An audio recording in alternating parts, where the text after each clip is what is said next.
Yo, what's up? Welcome to Smoking Ash, Smoking Ash. It's 10 o'clock.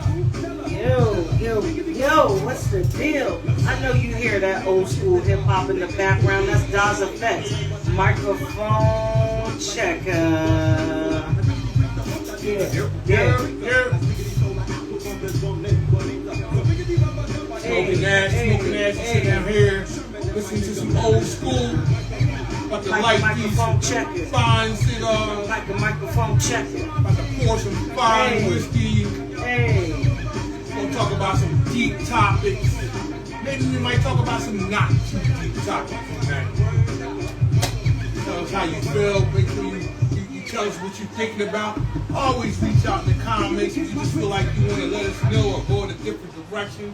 Always open to comments and thoughts and things of that nature. Yeah. So you already know how this go. So please make sure that you drop your comments. This is an interactive sport here. Somewhat.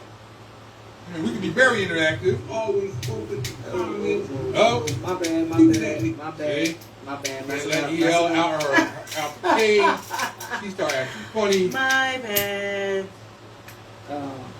I'm still learning the audio. My cigar lighter clearly, is because the trash. clicking. The cigar lighter is trash tonight. Can't let my smoke. Cannot light up. Found me one. Okay, I'm about to say this one. No, not that one. That was always one of my most loyal, faithful ones. Yeah. You know, here on Smoking Ash, we like to enjoy a cigar and some whiskey and talk about some topics of the day. So I'm gonna drop the phone number in the comments. 267-403-8086. If you want to call in. Listen, before we get started, please, if you have not, or even if not for yourself, for somebody else who likes to read, especially the dark, the supernatural, thriller, kind of mind fuck you a little bit, go on over and get your books, please. You can DM your girl directly. Beyond the Cracked Door is the debut book. Black Jenny is the second in the series. Last week, I released the title and a little snippet from the third book, Confessions of a Blood Witch. Alright? So, I really need you to get on board with this, and I'm going to be dropping some new jewelry pieces soon. I still got the glasses. If you want the look, I got the skull bracelets. Skull bracelets. Yo, listen, I use mine. I connected mine to make a necklace. Each bracelet has 4 wooden skulls on it. I use them to represent haters that have tried to take me out, but I flipped the script and reverse it, and yeah. So I have 12 that really tried it, that really tried it in the course of my life. So yeah. I may have gotten a few skulls of mine, but people who know me know I collect those on the daily. Woo! On the daily, whether physically, mentally. Yo. I don't have a problem with taking it to people. Why? Because life is short, and there's only 2 kind of people: victims and not victims. There it is. I mean, don't be a victim if you ain't got to. Life is weird. I lit up a cigar earlier. It sucked. I had to pull out one of my Cohibas. Okay, so we don't like this one. This is trash. It is. The flavor is horrible. It's harsh. It's not lovable. It is not a Cohiba, by the way. It is not a Cohiba. Now, me on the other hand, I like my Cohiba Red Dot Minis. So, I appreciate the connect to get these. Look, before we get crazy, shout out to VNS Lanes. Yeah. I mean, one of the finest bowling alleys that's still in Pennsylvania, black owned, always loving. They take care of their customers. They got teachers. They got a pro shop, The management is great. The owners are awesome. The DJ is crazy. DJ Speed Rock. Need for Speed. He is actually Doing a party currently. And it's not just any party. It's one of those when you have somebody that you can say you've gone back 30 years, like no matter what time the party was supposed to end, as family you keep rocking. So that's what he's doing. Doing what professionals and family do. So we appreciate that. So got people requesting to find our show, so I'm trying to make sure I send that. Okay. We appreciate that. it. Listen, they ask. Look, like, share, follow. So on IG, obviously we are Dark Papyrus Productions. On YouTube, we are also Dark Papyrus Productions. This is where I really need the following to come up, because the full episodes. Do I need to turn this down because I feel like I'm getting some feedback? Very little for you. Okay, Speed is on the way. All right, cool. See, look, he didn't have to, but he busts his behind. Look, we appreciate. Yo, we appreciate that. He travels. We really appreciate that. We really need the YouTube channel to catch on a little bit more, because on the replay, IG only gives, I think, an hour, maybe a little less, of the replay. Less. It's like 45 minutes? 45 minutes. Okay, so if you're trying to if you missed the show and you're trying to catch up, IG is not going to give you the full episode. You've got to go over to the YouTube channel. That is the full. We don't do any edits. You get the whole show. You get the whole raw. Listen. It don't get edited. Nothing. It don't get spliced. It Nothing. don't get Yeah, cut. we don't do none of that. It don't get beat. It don't get bleeped. Right. So for real, if you catch us live, we appreciate you. We really appreciate it. Our live audience. Y'all show the maddest love. But to y'all that don't get a chance, or you're at work, or Dad, Susie, you had to talk about Papa John's, didn't you? Now, Susie, here's the problem. Now what's up? Papa John's is not a sponsor, but we will accept sponsorship from Papa John's. I will accept a now, slice right now. Part. Shut up. It was a long time ago. I got introduced to Papa John's. It was what's the name of that college out in the middle of Pennsylvania? Penn State? No. Kutztown? No. Further out. Further out than Penn State? Penn State is doing to eat. Erie, Pennsylvania? What, Erie College? I don't know. Well, listen. Because Penn State is out west bumblefuck. I was there maybe like 25, 30 years ago. Maybe even longer. And I had never heard of Papa John's. And hell, I ain't even gonna lie. I hadn't heard of Rowley's Burgers. Yeah, because out in our area is Checkers. Right. Right. So I had I was wondering what this weird pizzas a friend of mine brung, and it had this garlic bread dipping sauce. Oh, that garlic. And I personally, I thought the pizza by itself was mid at best. Yo, but once you add the sauce, Tom, get us pizza. I ain't gonna lie. That garlic. After that. Yeah, man. And then the owner came out, said some trash stuff over the NFL season, and everybody boycotted. And then the pizza went to complete trash. And I guess he forgot who was eating all his pizza because he got bumped. Yo, and then Shaq came through. Shout out to Shaq and his business. Big Shaq. You get a chance to watch our show. Shout out for the many industries you own. Yo, first of all, thank you for turning around Papa John. Yo, seriously. And shout out to Shaquille O'Neal. He is a brother of Omega Psi Phi. Ooh. Hold it. First of all, I heard this rumor that he was, and he is. I don't know. I'm not Greek. He is. But he is. He is. A Freemason. Yes. He is a third degree Freemason. I don't know what house he belongs to. So listen, I mean, Brother Shaq.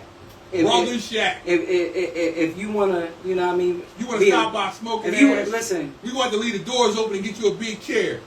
But we're going to find a way to accommodate you. And you already know, since Tone over here does professional bodyguarding, no drama. Of course, you can bring your own security. They will be Bring checked. your security. They will be checked and verified. They will be loved and taken care of. But loved and taken care of. And if you bring a shakaroni with you, we'll find a way to eat it. And we won't announce if you're coming.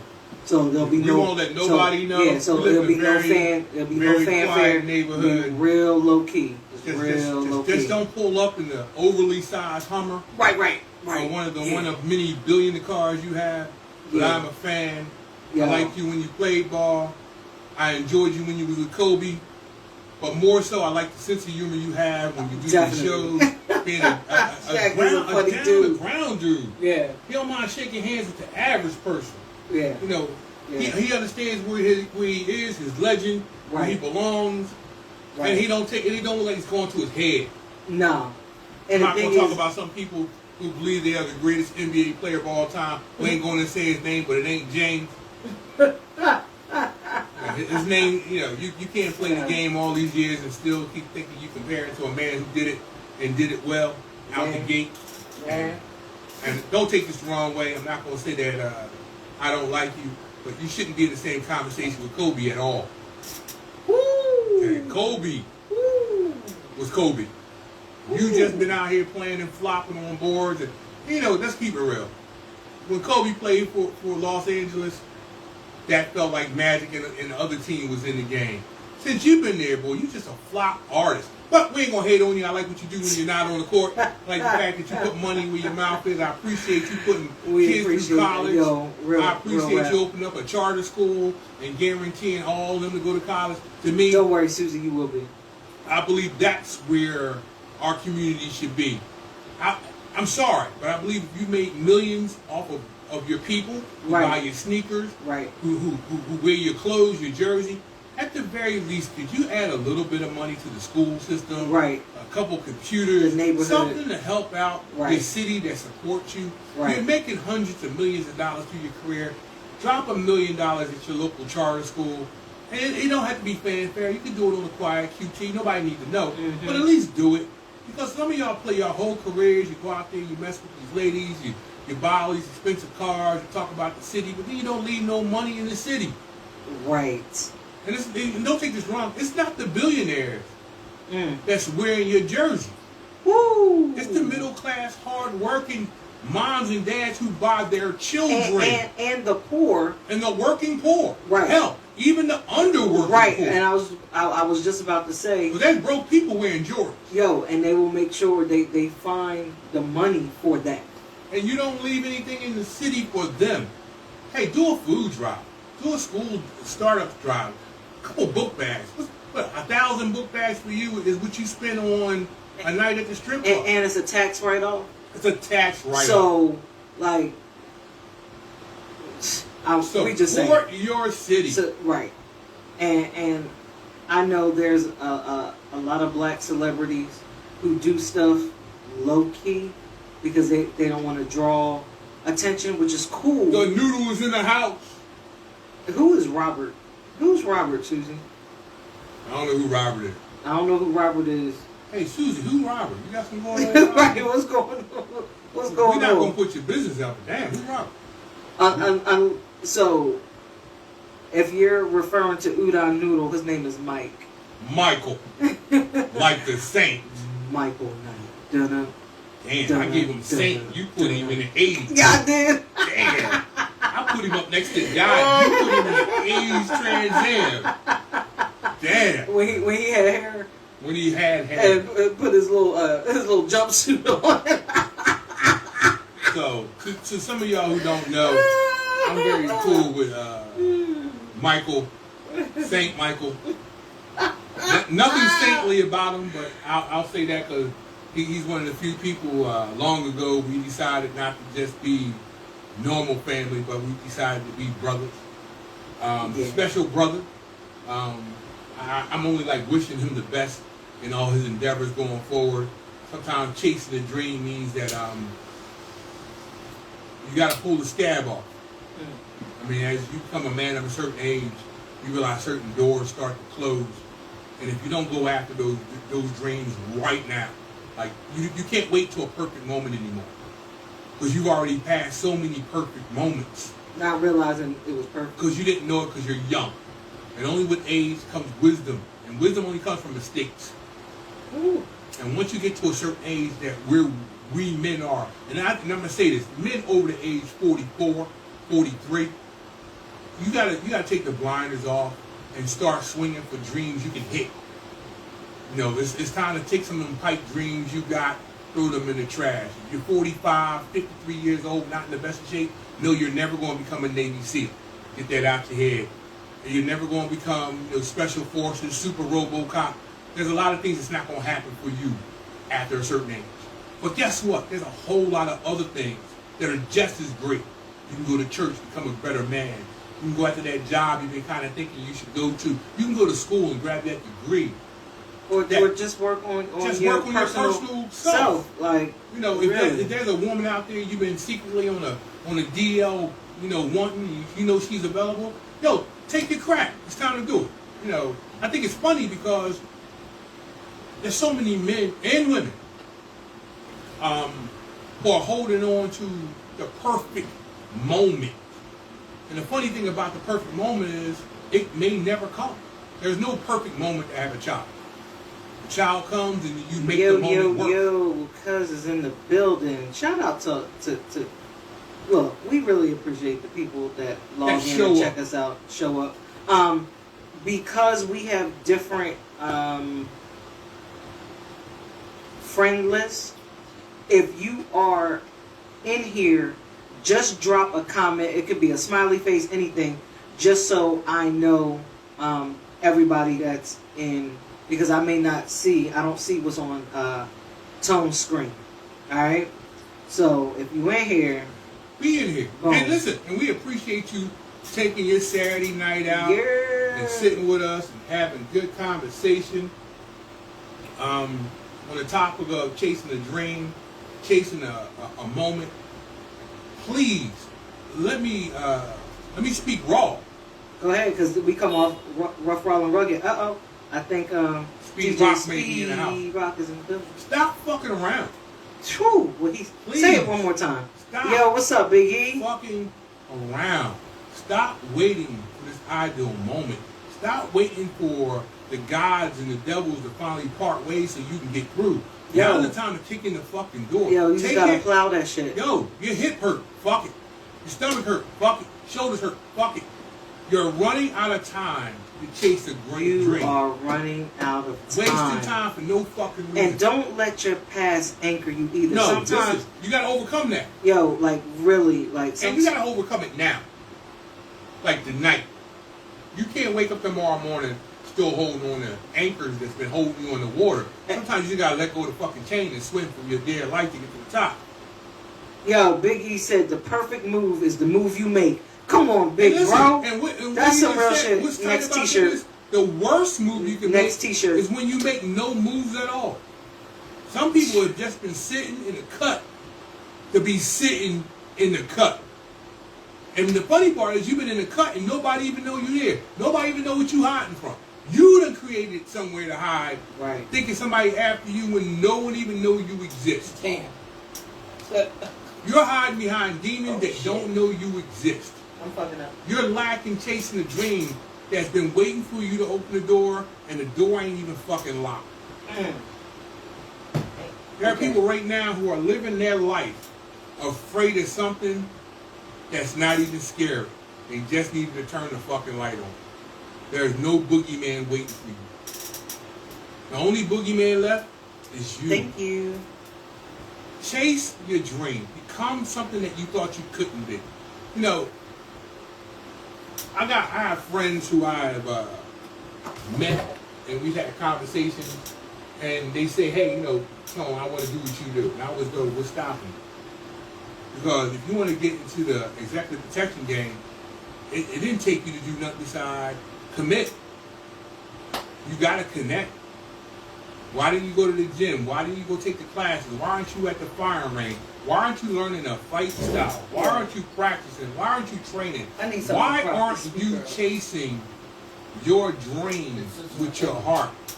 Yeah, but it's falling. I mean, sometimes the hardest part of life is not accepting the fact that the only person holding you back is you. Yeah. No, you might want to blame your girlfriend, your wife, your boyfriend. You want to blame your job. You want to blame everything other than to look at the man in the mirror and say, it's my fault. And until you get to the point where you're self-aware that the person holding you back is yourself. And how can you be anything? Like DJ Speed Rock is in the house. He done brought a platter for himself. Yo. He probably got a double egg on it that probably tastes crazy good, but I ain't gonna find out. Yo, and the thing is, he gonna stay off the air just long enough so he can eat the delicious ass. Yeah. No, don't do that. Yo, hold ass up here. He gonna show smelling like fresh barbecue. Hey, listen. Yeah. Brothers is hungry. Listen, I'm hungry. I was just doing a party for the last 5 hours and fat ass couldn't eat. He don't even show smell like cologne. He smells like fresh good ass ribs. How you show behind a brother smell like ribs? Unfortunately, I was sitting next to the grill, you know. No, Smokey, what's up? So wait a minute. So that Saint Laurent, so y'all telling me no Diddy, that but this brother expensive smell Saint like Laurent fresh smell meat. is gone right now?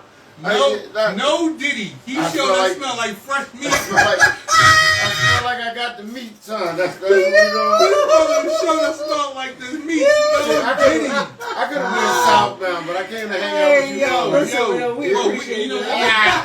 We knew that, and we were just talking about it amongst each other. I said, he ain't gonna come here. He got to do a party. He ain't that far from home. All he got to do is make that slight left, and he'd have been and I'd have been on boogie time, but no. I come to here to get grinded up by you. DJ I'm off camera. What's up, y'all? I ain't got no sippy cup. Just mad. Noodle is over here calling you smoking. So the fan base is now nominated. You are now smoking, and not in the crackhead way. And not in the crackhead way. Hey, listen. All right, fine. As long as I ain't in the crackhead way, I'll take that. I'll take that. Yo, so just I'm gonna finish this and then I'm gonna roll out. Because I think sometimes the biggest part of life, and I'm going to speak to my crowd that's over 42. Crowd over 42.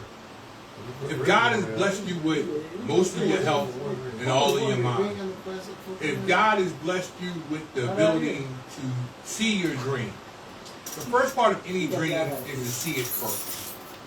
Once you see your dreams, you gotta make moves to get there. I'm gonna just say this because this is from the heart. Yo, Noodle, only person you owe right now is yourself. Anybody at home, anybody that's not pushing your dream, anybody who's not supporting your dream, anybody that don't see your dream, willing to make moves with your dream, anybody not willing to get the fuck out of your way so you can get your dream, crush them like the Marine you are. Now I know that you worked hard to dial back that part of you, but I ain't gonna lie, I'm a fucking savage. I'm a savage every day, all day. But why am I a savage? So I can be loving to my wife and daughter. Why am I a savage? So when I take off my armor at home, I can love my daughter the way a father should love his daughter. I can love my wife the way I should love my wife. But I need to be the savage so I can protect them from the world that's coming after them. Because the first line of any family is the father and husband. I don't give a fuck what today's new world say about, you know, the Studleys and the transes and I got no hate for them. Please let me be clear. I have no hate for anybody of a different sex or choice, sexual choice. What I'm saying is, the protector was originally supposed to be man. The woman was supposed to be the creator, the builder. You know, a man buys a house, a woman turns it into a home. Now, if you part of the community where hey, listen, if you're a stud, I have stud friends, I have stud sisters. Mad love to them, but let's be clear. The first person through that door when shit go wrong is going to have to be the manliest motherfucker in the house. If you're a stud, that means you got to take on whatever comes through the door first. You can't just switch up and fall back into girl mode. They do it all the time. And see, I've seen it done, and I've always said to myself, just because you bought a strap on, don't make you a man. Now, I ain't got no hate for you, but let's be clear. The role of man is I have to be a provider, a protector. I more than likely will be the first one to catch yon bullet, nor knife, and blade for protection of my family. The dream you're supposed to chase is the dream that's been put in front of you that you want. If you're a woman, I don't think that you don't have a right for anything. I think you should go after whatever the fuck you want. But for men, we know as we get to a certain point of life, it's harder to be the protector. It's harder to be the provider because time isn't on our side. Usually by the time we reach this age, we've lost 3 fortunes, 1 woman we should have kept, 2 cars we shouldn't have sold, a child that we should have done better by, and most importantly, we should have done better to ourselves. So now that you reach this magical age of over 42, 44, you know, if you don't have any children that still need you to put food on table and protect them, once they become grown, and I'm going to say this because I know it's an unpopular statement to younger people, but once I get you across the threshold of graduation, once I've given you all the wisdom and tools that I can provide you, it's your job to go out there and start swinging. Now, I know some of you don't have fathers. My father wasn't there for me. He's a straight bum.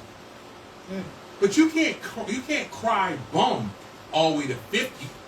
You get to cry bum from 0 to like 31. After 31, no one gives a fuck about your dad not being there for you. Stop crying. You should have figured out how you're going to get around it. I'm sorry, I'm sorry if you didn't have your mommy and daddy in your life. I mean, I'm sorry for you. You know, if you don't have mommy and daddy or daddy and mommy didn't show up, okay, throughout your 20s, you get to cry. You get to use it as an excuse and a crutch. Once you hit 30, I'm going to be honest with you, your friends don't give a fuck. Your real friends barely give a fuck. And your family, who has known you your whole life, is telling you to shut the fuck up. We know. You over to work. And they might be the first ones to dig you because they know that you keep using it as a crutch. But guess what? Here you go. At 31, only person that you get to cry to that is nobody. This is mostly a hydration. You're a bitch now. If your man still crying that daddy wasn't there for me at 31, you're the bitch. Sorry your daddy wasn't there. Well, you know what? Because for real, Mike Justified wasn't there. Right. Susan, right. You have to make your own life, and at some point, you have to take control of the things that hurt you instead of letting those things still control you. You gotta pivot. You gotta pivot and keep pushing. And see, some of you don't know what pivot means.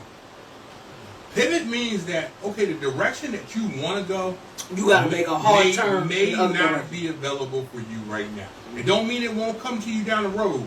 It just means, hey, I'm beating my head on a door that won't open. I need to kick in the door that will. And sometimes, hey, you're not moving backwards, you're moving lateral. Sometimes a lateral move buys you an open door. I live by that. No. Lateral movement. Don't say that again. Let's be clear. Sometimes, look, I understand sometimes you got the back pedal. I say go off on the task. I get the back pedal part. But in this life, after a certain age, all you got is lateral and forward. That's it. Because going backwards is going to put you in a place mentally. Well, I'm sorry, but I'm on my thing here.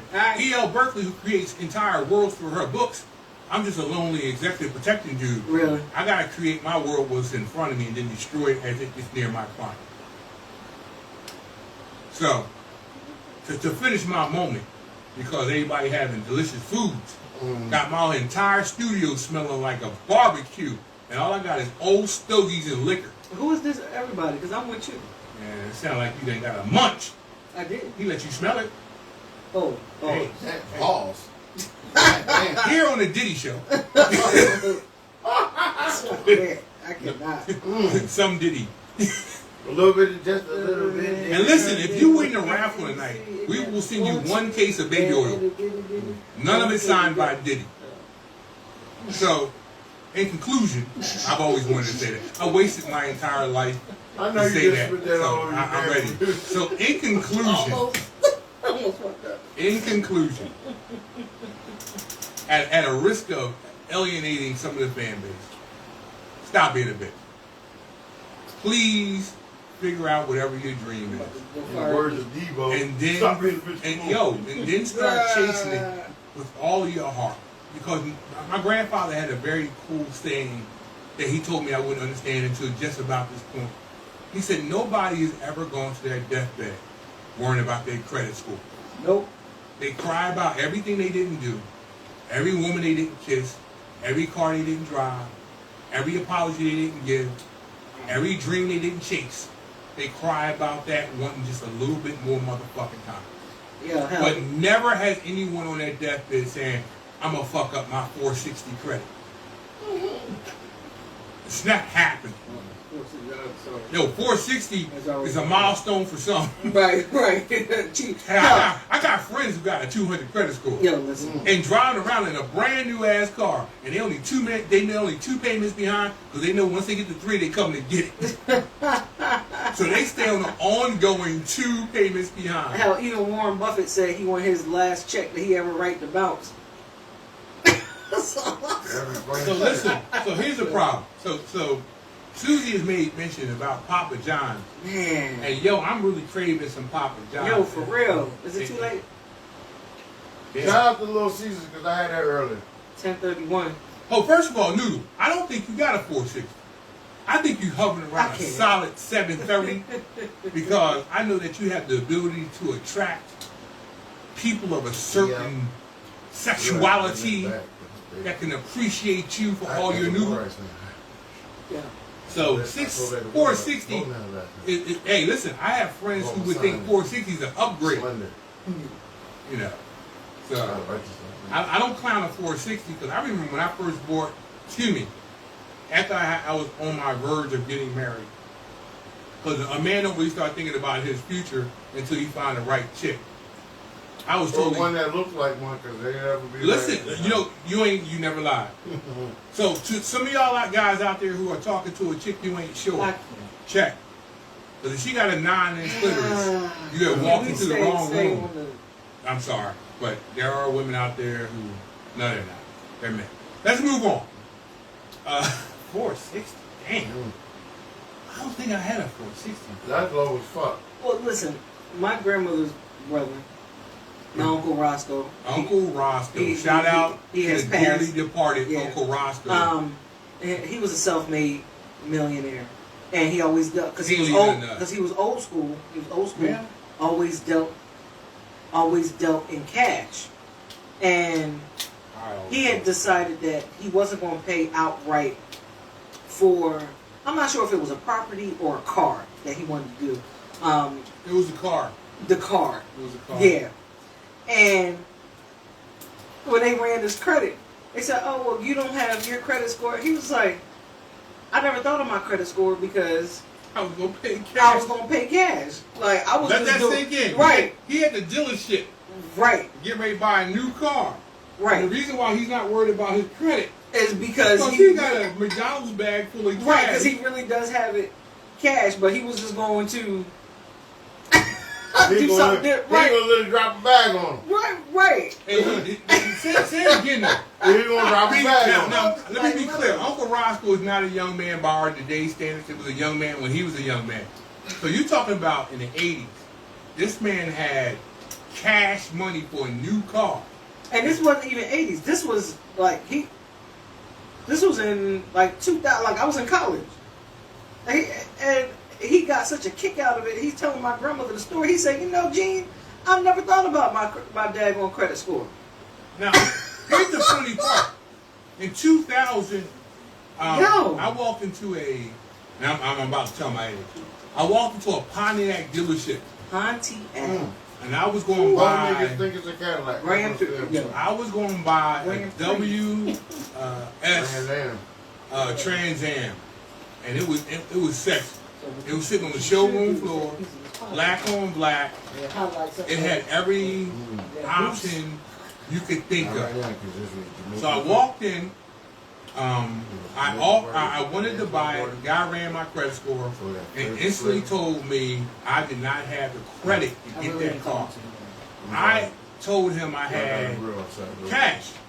And he said, well, the car at the time, was costing $32,000. And I said, well, I had the cash. And he said, what do you mean you had the cash? And I opened up a Burger King bag with 40 grand in it. He told me I couldn't buy the car cash. He said I needed to put it through my credit. So why do I have to put it through my credit if I got the cash? Then he went on to tell me that if I gave him the cash, he'd have to call the IRS on me. Mm-hmm. Right. Because I'm paying anything over 10 grand had to be, you had to call the IRS. Yep. Right. So I said, well, how about if I give you 9 grand a day? I'll come and back then tomorrow. 9 grand every day until the car is paid for. He told me I still couldn't do it.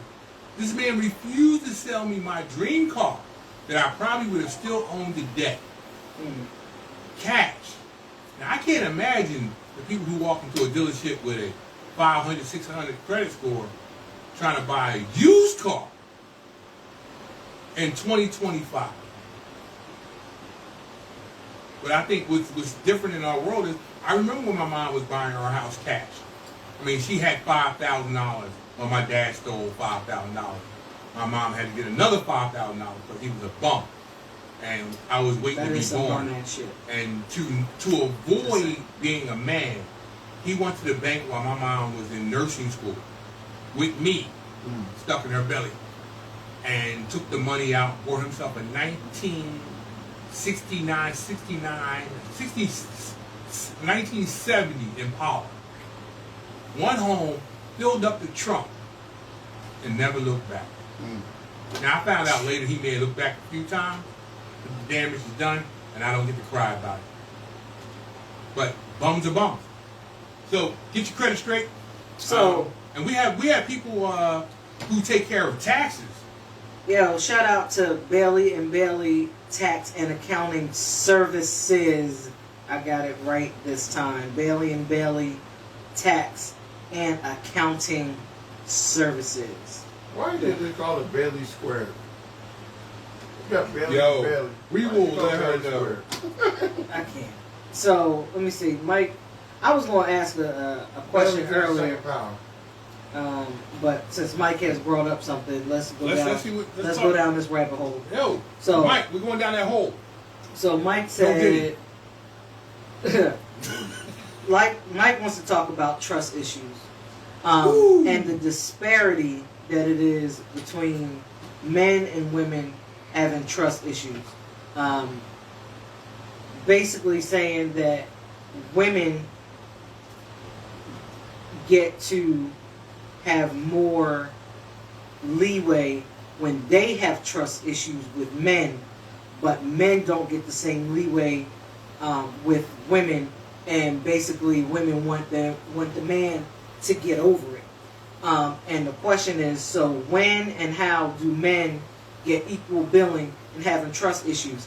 When do, and I'm gonna equate it like this: when do women get the same equal anything as men? And I'm not saying that's right. So basically, the answer to the one question is never, and the answer to the question to the other question is never.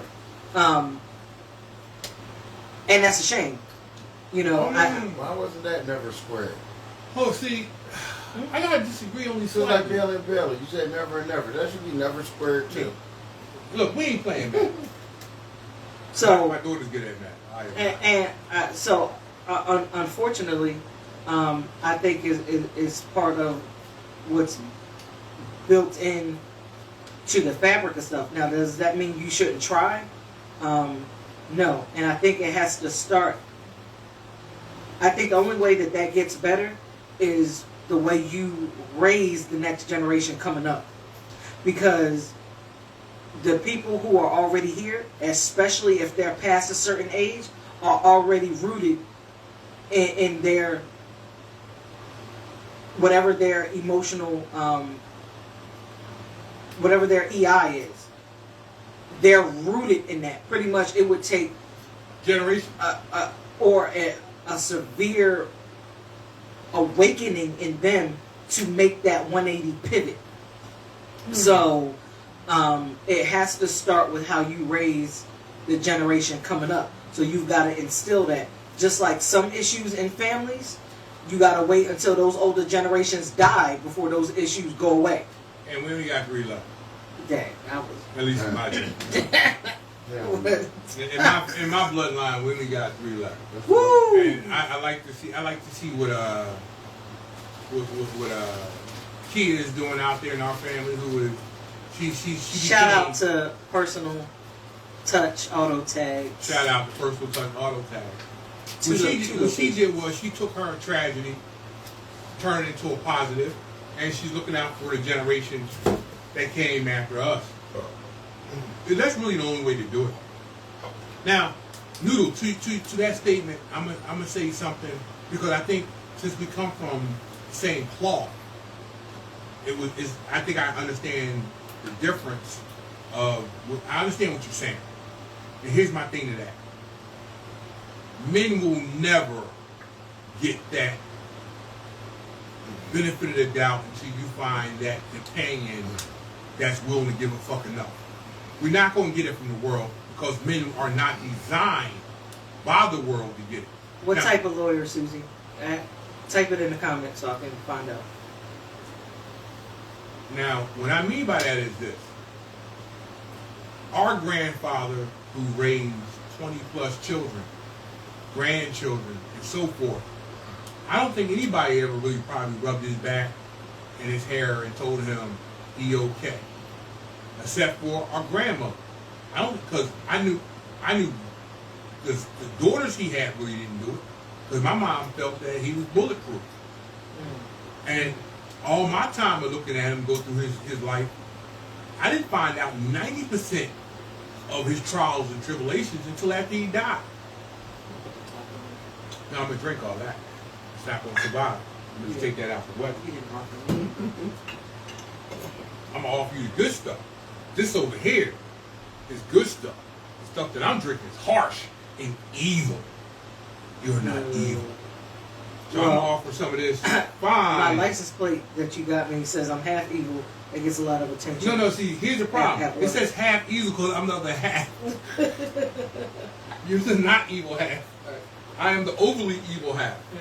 No, Mike, Noodle, keep it at 100. I think the problem with that is this. Men are always problem solvers if they're men. So when we hear a problem, we're instantly looking for solutions. Susie, I do know a real estate and wills lawyer. I know 2. One is in state, one is out of state. So I'll make sure. Actually, I did get permission to shout out. So Marshall Pearson is licensed in PA, and he does deal with estate and wills and such. Men are never going to get that moment until they find the right person in their life. And hopefully, and I'm going to be 100, most men may only have 1 or 2 male friends who know them so well, they've gotten so tight, that they give them the leeway to be hurt and out of their armor. We're not gifted with a large group of male friends who will give us leeway to be fucked up. We get maybe 1, lucky we get 2. We got a lot of brothers who will ride with us as long as we playing hard, do what we gotta do, fucking shit up.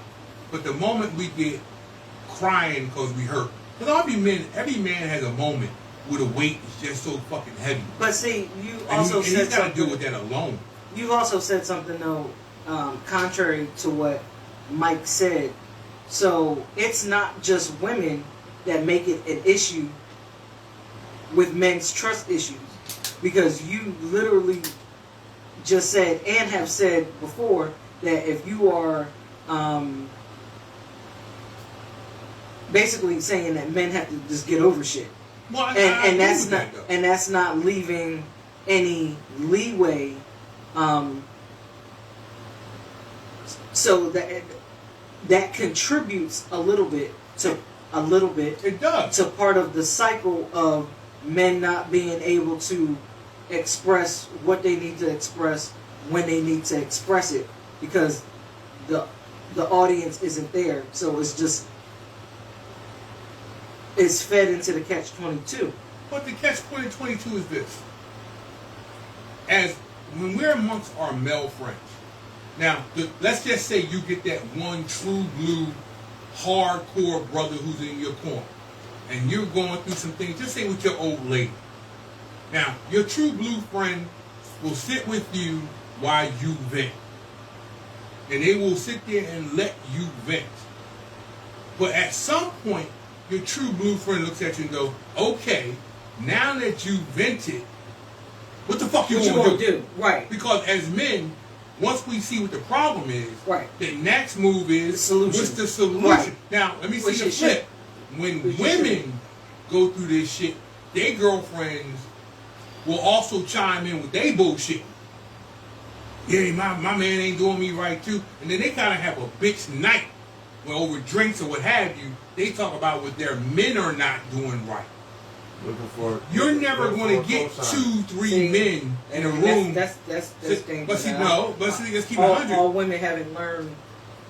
But women, look, you can't do that with everybody. We live in a world where we live in an only world where 2 straight women can go, I'm going to the bathroom, you're going to go with me. And then 3 women go to the bathroom. You'll never be in a place where the homie look at his dude like, yo, y'all want to go pee together? Well, so that is rooted in the safety of women. Right, but see, look what you just said. The safety of women. Right. There is no safety necessarily amongst the men because all men, on some level, not the most dangerous. But that's whole. No, but that's rooted in sexual assault safety. No, you didn't let me finish. Okay. Because here it is. All men realize that every man has a certain level of predator in him. So you don't want to find yourself amongst male friends, always being the crying bitchy one. Because they will eventually go fuck your bitch. When women move in circles, now, let me be clear. I've been around women who move in circles and then their girlfriend flip back and try to hook up with me. But it's not the norm amongst women, at least not outwardly looking. So when you say trust issues amongst men, our trust issues become the fact is we're looking at other men going, is he going to use what I said against me later because he caught me slipping? Because all men are trying to see if their homie is slipping.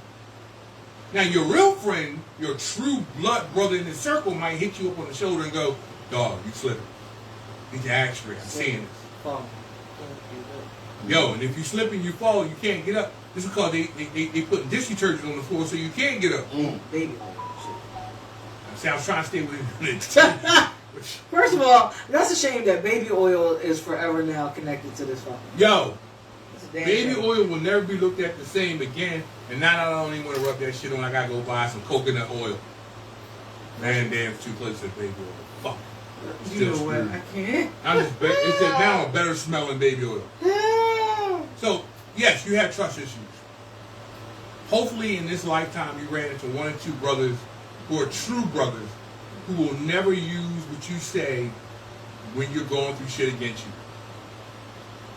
And I'm hoping by the age we have reached, you've at least identified 1. The rest of them is fucking you over. If you're going to be honest. Why? Because we all got male friends who will give us just enough talk to send us in the wrong direction because they want to see us sink because we've been ahead of them too long. They hate us. Professional haters. So, hey, you know, you're going through shit with your old lady, they tell you to go to the strip club. You really hurt and they tell you to go fuck another chick. The moment you go fuck another chick, they got something on you. Why? Because you slipped up and went and fucked another chick. You can't ever look at them and go, well, dang, you told me to go fuck another chick. Because they're going to look at you and go, nigga, you're a grown man. You're supposed to be listening to me. Wow. But that's amongst men. That's what men will say to each other. Because why? We men.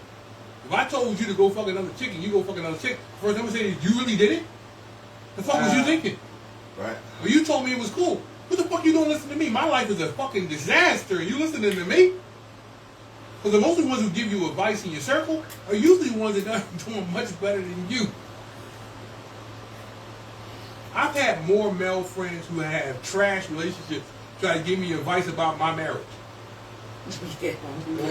Yo, dog, I mean, you got a wife and all that, but man, you gonna just let her, have a podcast and go out to parties? She's my wife. I trust her. Man, you can't be trusting bitches like that. What if she slip up? First of all, you on your 5th divorce. You telling me if I fuck up? Respectfully. What if she found baby oil on the floor?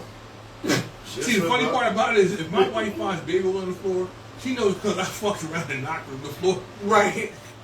I wasn't trying to use it. I accidentally kicked the bottle. Just like, Right. man, it's too far down there to Like get it. legit. But that's because you find the right partner in life. Right.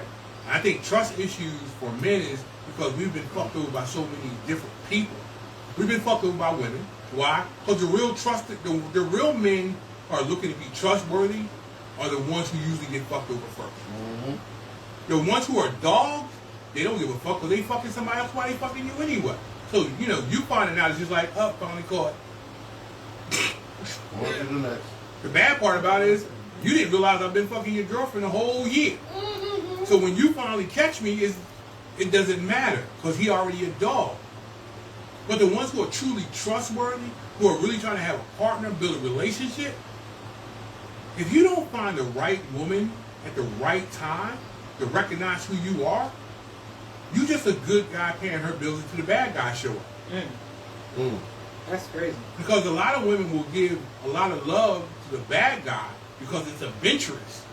But she wants to keep the stable guy there because he pays the bills. He goes to work. He's a snuggle buddy. He cooks the dinners. He does the dishes. He's out there mowing the lawn. Meanwhile, over at Graterford, she waiting for her boyfriend to get out.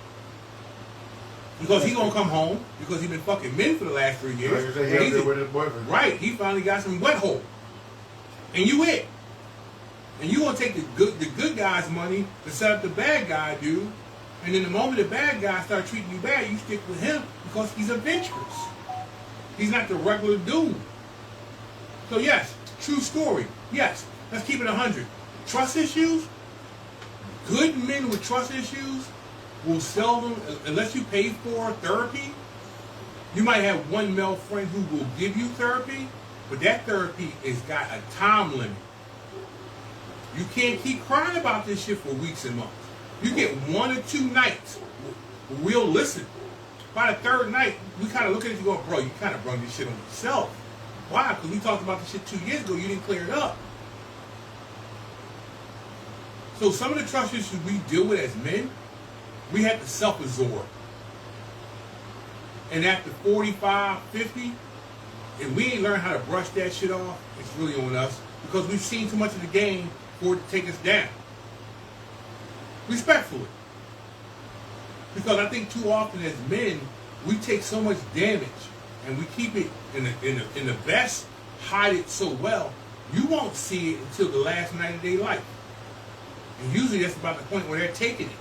Because their question is, why do they keep getting fucked over for no reason? Now some of you ladies out there go, well, he let me do it. That's a great answer at 20. It's a bullshit answer at 50. This is my point. I'm going to pass this off to EL because my wine is getting winier, my whiskey is getting whiskier, and I still haven't had a stogie yet. Yeah. Listen, let's take a break. Just keep it 100. She looking for Papa John's. Oh, it's on the way. So see, that's why I have trust issues because at no time did she tell me Papa John's on the way. I tried to get your attention. She was going to leave me hungry. Yeah. First of all, I tried to get your attention and ask you to order it. Here, but you was like on your you was on your monologue soliloquy dissertation. Did so you say soliloquy? Soliloquy. Is that a word? Yes. Yes, it is. Is that a word that only sorors know? Shout out to the Crimson and the Cream is what I'm going to say. I'm going to say it like that, just like that. But yeah, so let's kick it with some word association real quick. So I'm going to switch it up tonight, and I'm going to ask the guys to give me a first letter and a last letter for the word association. See what we come up with. No, that's too deep. So, Tone, give me a letter. I've been drinking. Okay, give me a letter. B. All right, give me a letter. R. This should be very interesting. All right, so the words for the list are, Tone, you up first. Banner.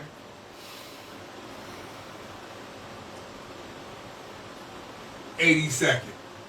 Beer. See, I got enough. Border. I don't drink border. I don't drink beer. Border. Border. Oh my God. Weak ass border patrol. Wow. Bear. Black. Bomber. I should have looked at this list before I gave it to Tom. Go ahead. Bomber. B1.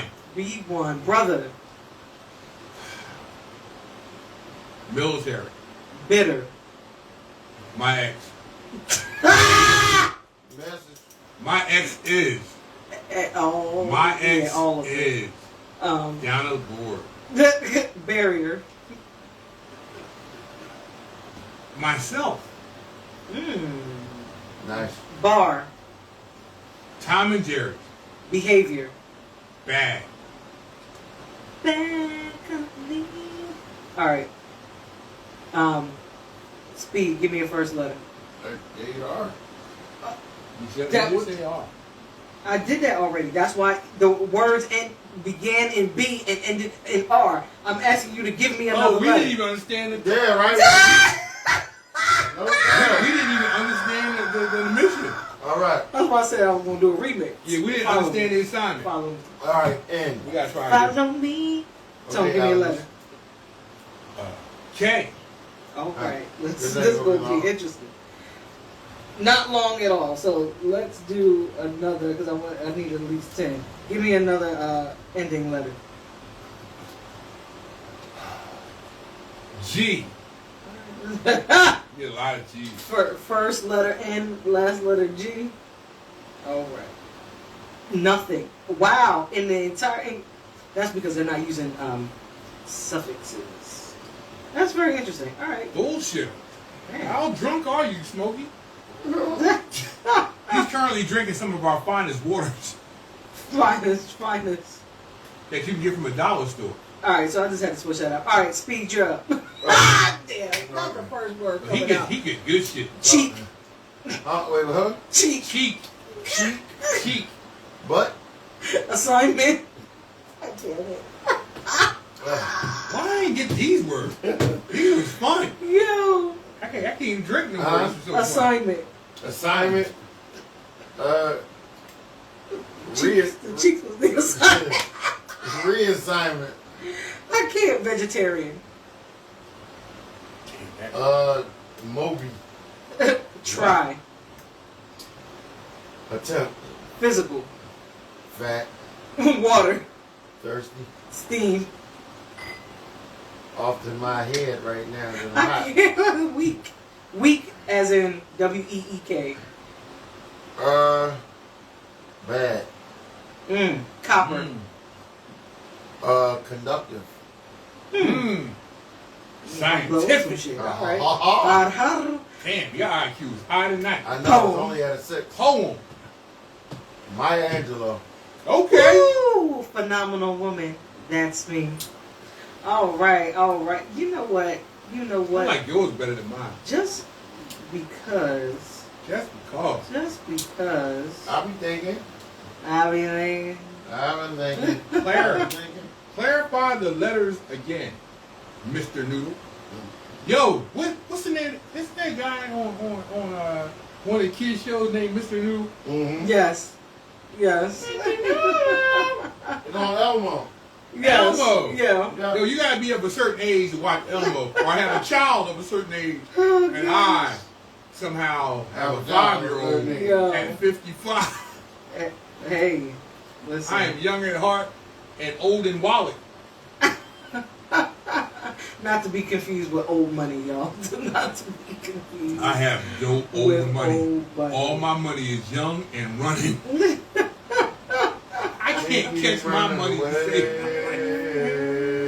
Hey, thanks to 47, none of my Oh, tips are boy. being taxed. You know what? So if y'all want to drop some The problem is, I monetary want a tips- tax-free job. Yeah. I want a tip-free job. So fuck me. Yeah, I can't. So Who passed? huh? Somebody passed. Did Mr. Noodle pass? I don't know. Can we have a moment for Mr. Noodle, who's no longer with us? Dear Mr. Noodle, I've enjoyed many hours of your show. And Mrs. Noodle, and the Noodle family, and Dog Noodle, Yo, Wet noodle. and Wet Noodle. Here we go. Let's do noodle word And to association. some of them old brothers at the club, Nut Noodle. And to my ex's boyfriend, Oh, Fat man. Noodle, Oh, yo. Karate Noodle. Yo, the jugular. I know Tone. you're The talking jugular. And just to let you know, all your friends think you're a noodle. Yes. And they your friends. And they call you a noodle. So let me But let me go deeper. let me I'm not going pause. to say any names, because I'm not that dude. I'm not that petty. You are petty. I am not. You, But the KW, stop dating noodles. anyway, You ain't gonna win the right motherfucker. so I God wanted. damn. Not paying chop. I'm gonna listen. And Over the top noodle. Oh, waiting. Can't fight noodle. Grandmaster noodle. Food delivery. Who's an expert at kicking bags that don't move noodle. Who said he would whip my ass, and when I said let's do this, he was like, I ain't perfected my technique noodle. You talking about Dragonfly I'm Jones not, noodle? yo. I ain't never had a grandmaster at something he ain't prepared. Yo. I'm done. But Ooh, that hit a nerve. it didn't hit a nerve. But you know, when I hear the word noodle, and the fact that his face should be in the dictionary as Hi, guy.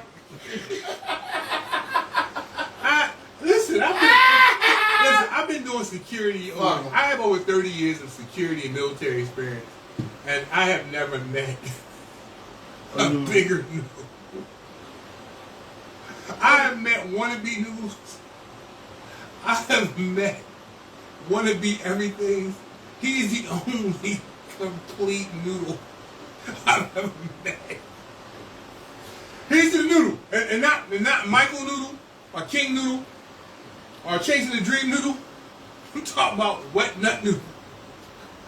And we move on. And the noodle at the post office, who drives a long boy, who wears a mask, who won't load the truck right, he's a noodle. And we have moved on. You a whole noodle of noodle. I didn't realize how. The only good noodle I know is my cousin. Pretty women wonder where my secret lies. I'm not Hold cute Did you or say built to suit you a say fashion gritty? model size. You say gritty? But when I start to tell them, they think I'm telling lies. I say it's the reach of my arms, the span of my hips, the stride of my step, Yo, I know the that. curl of my lips. I'm a woman, phenomenally. Phenomenal woman. That's me.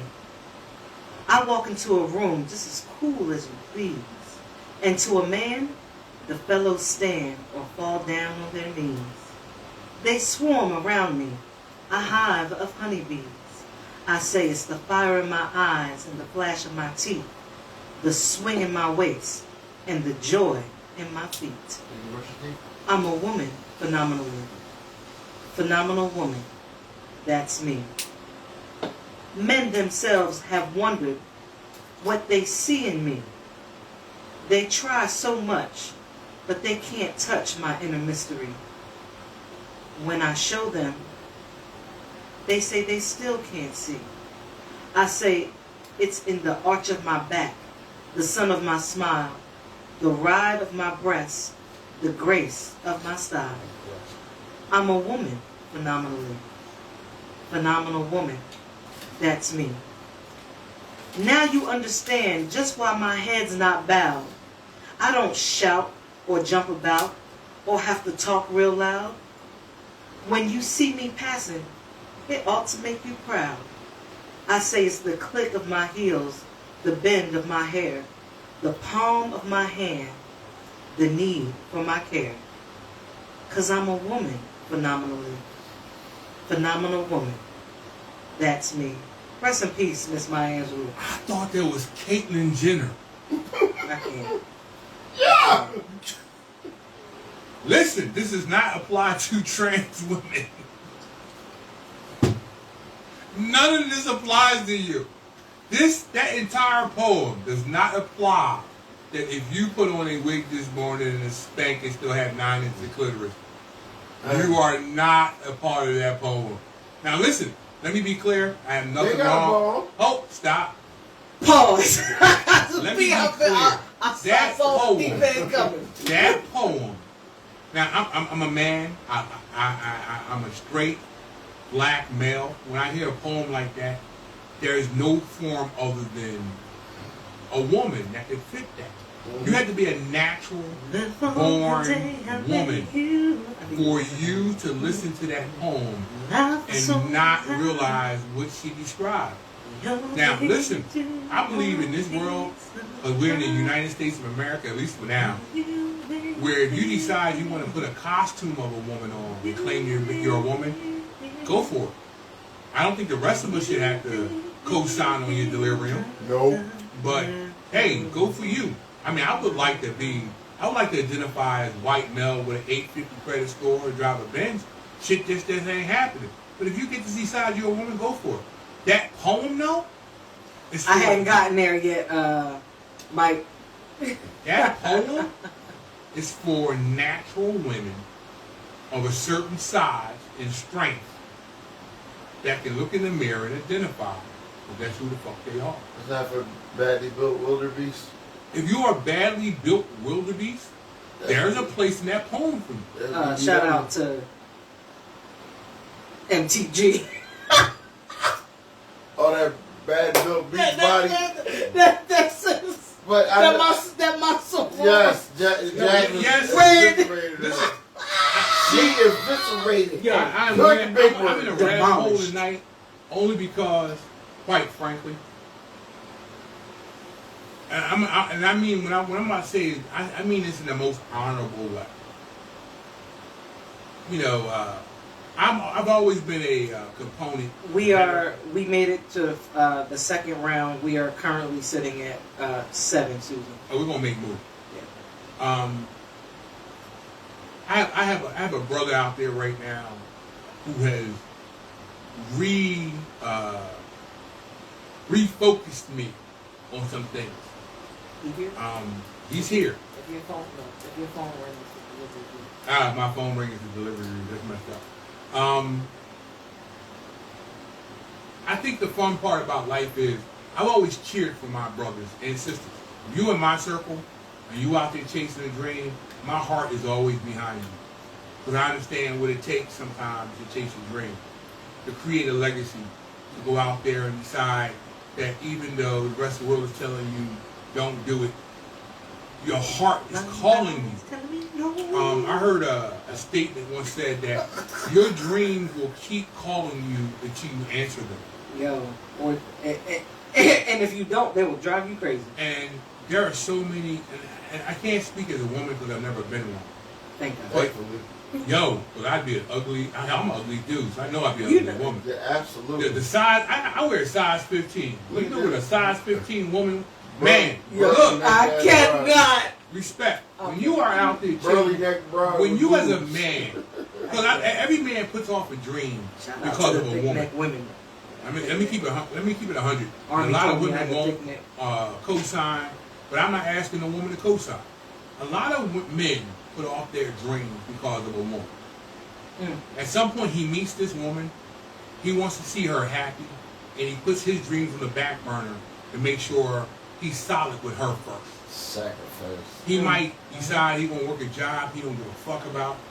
He might go work 10, 12, 8 hours every day to make sure he's supportive, he's being a provider. He's pushing her to her dreams to make sure she's satisfied in her life. And he puts his dreams just in his pocket. And it's not deep in his pocket. Just deep enough where every now and then it pokes his head out and goes, what about us? At some point, he's got to go, hey, I see where you at. You mind if I go chase that dream? If he's lucky, he finds a woman that goes, oh yeah, go do that. By all means, matter of fact, I fully support you in your chase. To brothers who have lesser women who go, oh, now you want to be stingy. Oh, now you want to be selfish. Dude, let's keep it 100. If we were trees, we can take that. Why? We're supposed to be around for a few hundred years. But since we're human, and we know as black men, white men, our timeline is somewhere around 70. That means if you're at 50 plus, you got less than 15 years left. 15. And that's if you got good health right now. We're not talking about declining. We're not talking about health, heart issues. We're not talking about Don't diabetes. fall your ass off that chair. We're not talking about declining interest. We're not talking about getting over a bad marriage or going through a divorce. We're not talking about any of those things. We're just talking about if God says, I'm going to give you good health for the next 10. That means we got 5 years of bad health after we get to that last 10. Because everybody drops off around 70. When you don't realize what you need to do, and then at this point in your life, you're going to step on some feelings. You're going to run into that woman at 54, 55, and you tell her what you're going to do. You're going to go, well, what about my dream? Oh, look, don't disrespect me. Damn, bitch, what have you been doing? Because if I've been supporting you through your shit, or you just recently came to my life, what the fuck was you doing with your 40, 50? And if you ain't, never got that answer. If you're not going with me on my path, then maybe you shouldn't get on this boat to start with. Because this boat is only going forward. It ain't even got enough fuel to do a ladder. It's got full ahead forward, and you got to get the fuck over for the whole ride. And somewhere during my ride, you're going to have to find some satisfaction in it. And if you're saying to yourself, well, it's not enough into me, get the fuck off the boat. Don't waste my time. Go that way. There's a man out there who is younger and stupider waiting for you. Damn. Facts. Because as a man of a certain age, there's certain stupidity that we see I'm gonna say the trade-off. I mean, the trade-off is serious, but let's keep it 100. When you're at 50 plus, there's a certain woman in your life that you shouldn't have. If you got a young woman in her life that's still looking for little giddy little trinkets and all that, yeah, fuck her. Leave her with a young man on. At this point, you're on the ride knowing that it only ends one way: old age or early death. If you're loving and caring enough, your name will be on the beneficiary letter. You'll get the cash. There might be 20 years left on that. And I like what Mike said. He said, remember, you have to convey to your partners what your dreams are, and I think that needs to happen. See, this is right. This is why the dating, getting to know you part. You can drag out dating in your 30s. You can drag out dating in your 20s. When you reach 42, 45, look, baby, look, I'm looking for XYZ. I'm heading in the north direction. If you want to get on this ride, tell me what your dreams are. Tell me what you expect. Let's keep it 100 right now. No, I'm not paying all your bills. I'm looking for a partner, not a dependent. No, I'm not going to be. I don't mind paying for your upkeep, nails, hair. That should be in a man budget. But what you're not going to do is buy a $900 wig and look at me funny. Man, I got to cap that shit. Why? That money got to last me through my end of days. It's not a lot of it to waste. If you're still looking for a Birkin bag and red bottom shoes at 50, your knees ain't holding that, sis. You looking for good bras, good panties, and somebody because a good bra. Let's keep it 100. If I'm gonna flex on you over 45, I bought you 5 bras. That's gas in your car, and we're going to enjoy a good 30-minute fuck. It's not going to be 45 to an hour. Why? Because neither of us really got 45 to an hour left. 31 and a half minutes, that cramp is like... The cramp is there. I need a Gatorade and a Red Bull, and the Red Bull may be detrimental. Yo. And we both looking for a nap. Yeah. Let's keep it 100. There's 2 you women out here who want to go, nah, you really ain't trying to have no young bull pump on you for an hour and a half. Right. You looking for a brother that get you there and then hold you so you can go to sleep so you can go play Call of Duty. He want to play Call of Duty, you need a nap. To the brothers who don't play a Call of Duty, forget it. Let's move forward. What, really? Come on. If you are over 45, listen, I had a woman tell me she was an Instagram model. I told her I was a Call of Duty Special Forces agent. We even. We the same. You hot on you hot on Instagram, and I'm a pro quarterback on Madden. We even. Yo, Big E said not paying for BBLs, and apparently they stink. Who? And I have seen the video of the nurses talking about it. Ladies, like, yo, that's crazy. If you gotta buy a BBL. Now listen, let me keep it 100. If you got cancer, or you on your last leg, and you want to buy a BBL, cool. If you're a porn star or a stripper, and you want to buy a BBL because it's part of what pays your bills, I got no problem with that. Can you put it in the? Is there a non-funky BBL? Well, let me keep it honest. Listen, people go, "Why are you big?" I'm big. There are people that go. There are men. You have to pay extra for it not to stink. There are men who go. There are men who go to the gym for no reason. They're big for no reason. I'm big because it pays my bills. I lift weights because it pays my bills. I lift weights because I have a 5-year-old girl. There's a whole lot of brothers I had to knock out till she's 25. That trash behind. But if you find yourself getting a BBL just because you want a bigger hiney, and you ain't got no plans for it, now you got a bigger hiney and a stinky hiney. Listen, no man wants a flat stinky hiney. We don't want a bigger, stinkier hiney. It's a butt fucking though. Who's butt fucking nowadays? My biggest fear. Listen, my whole life, my biggest fear of anal was that I'm gonna pull my shit out and it's gonna have shit all over it. Right. Nobody want a shitty dick. At least I would hope. Not. At least nobody I know. Listen, if you are my friend circle and you're in the shitty dicks, please call us in on. Oh, good Lord. Wow. Yes, the leg press is necessary, but there are big bitches you gotta pick up. Oh, you talking about women? My bad. Gotta be two something, do something. Now, DJ Speed Rock smelling like a whole barbecue in here is over here throwing away boxes, and he on his way to Nod Land. No. Well, you sound sleepy. You sound like you got the itis. You like 90 degrees to the right. Yo. About to fall off onto the floor. Not doing that. I'll be back. Not doing that. So, I'm not doing that. Ms. Susie, Papa John's is en route. And it's your fault. Because all I wanted was a cheeseburger. And she got Papa John's. I bet she didn't get the meat lovers that I like. She got the cheese that she likes. Now that she's gone, I'm going to talk mad shit. So, to the men with trust issues, cut them bitches off at the knee. Find yourself a woman, not a bitch, not a young girl. You got to find yourself a woman who understands that, hey, I'm going to rub his back, suck his dick, and he won't take care of it. Because that's the bottom line of it all. Men don't really need a lot to be happy. Some of you women got us confused with being complicated. We're not. When we want to be left alone every now and then. Right. A decent blowjob from time to time. Right. Not just on birthdays and holidays, but just from as you, much as you feel like the night is a good night. We want somebody to look at us every now and then and go, I appreciate your work. Especially for the brothers who put in work. At the end of the day, you don't have to cook us a big meal. A sandwich and some chips will fucking do. Buy us a hoagie and go, here you go. Right. It's really that simple. And on them days where you see us just a little aggravated, just rub our back, kiss us, and then leave us alone. Wait about 2 hours and come back. That is really the program on men. We're not that deep. We're really not. Women are complicated. Men are crazy fucking simple.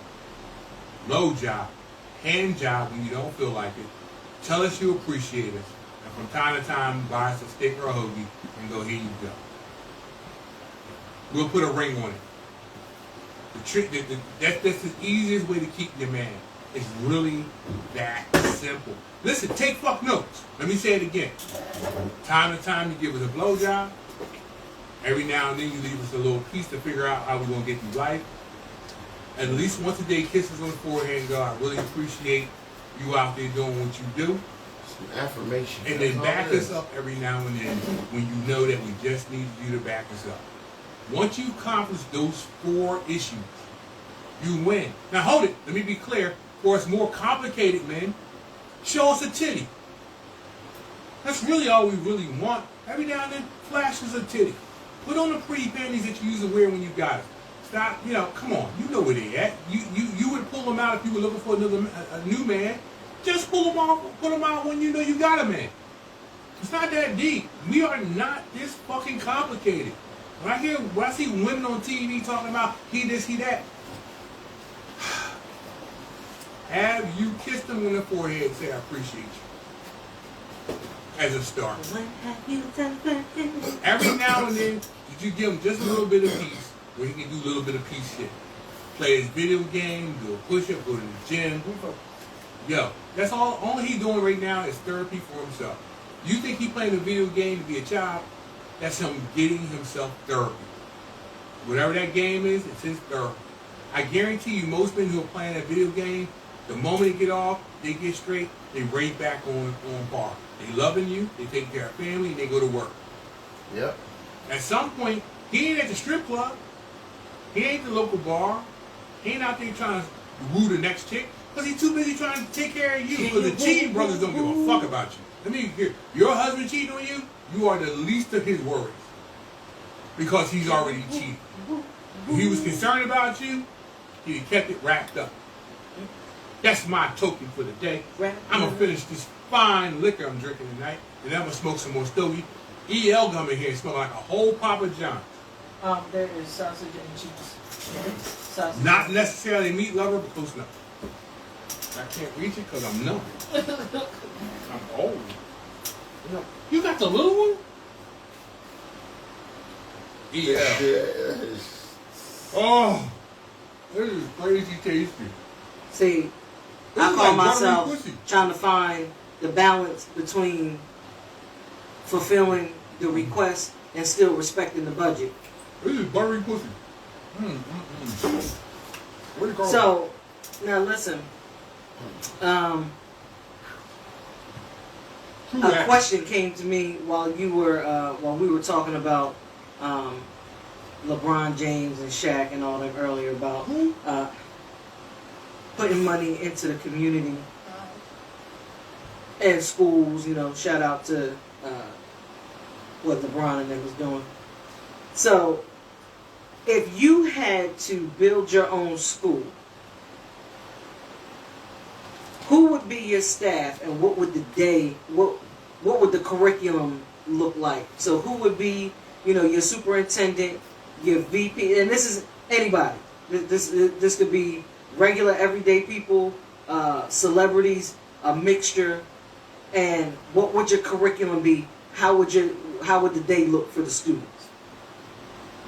Now, here's the question I gotta ask you. Mm-hmm. Is this just about the lives of people who are alive? Or is this historical? Yo, it could be anybody. I want to build your ideal school that will bring the next generation in. Right. I want Frederick Douglass as principal. Interesting. I want. Why? I think what he would teach is something that lacks in our community. He would teach what character should overcome. Okay, now let me remix it a little bit. So give me three. I want Frederick. A historical past, a historical still alive, and maybe an up and coming. I want Frederick Douglass. All right. Then we're talking about superintendent. Yes. Okay. I want.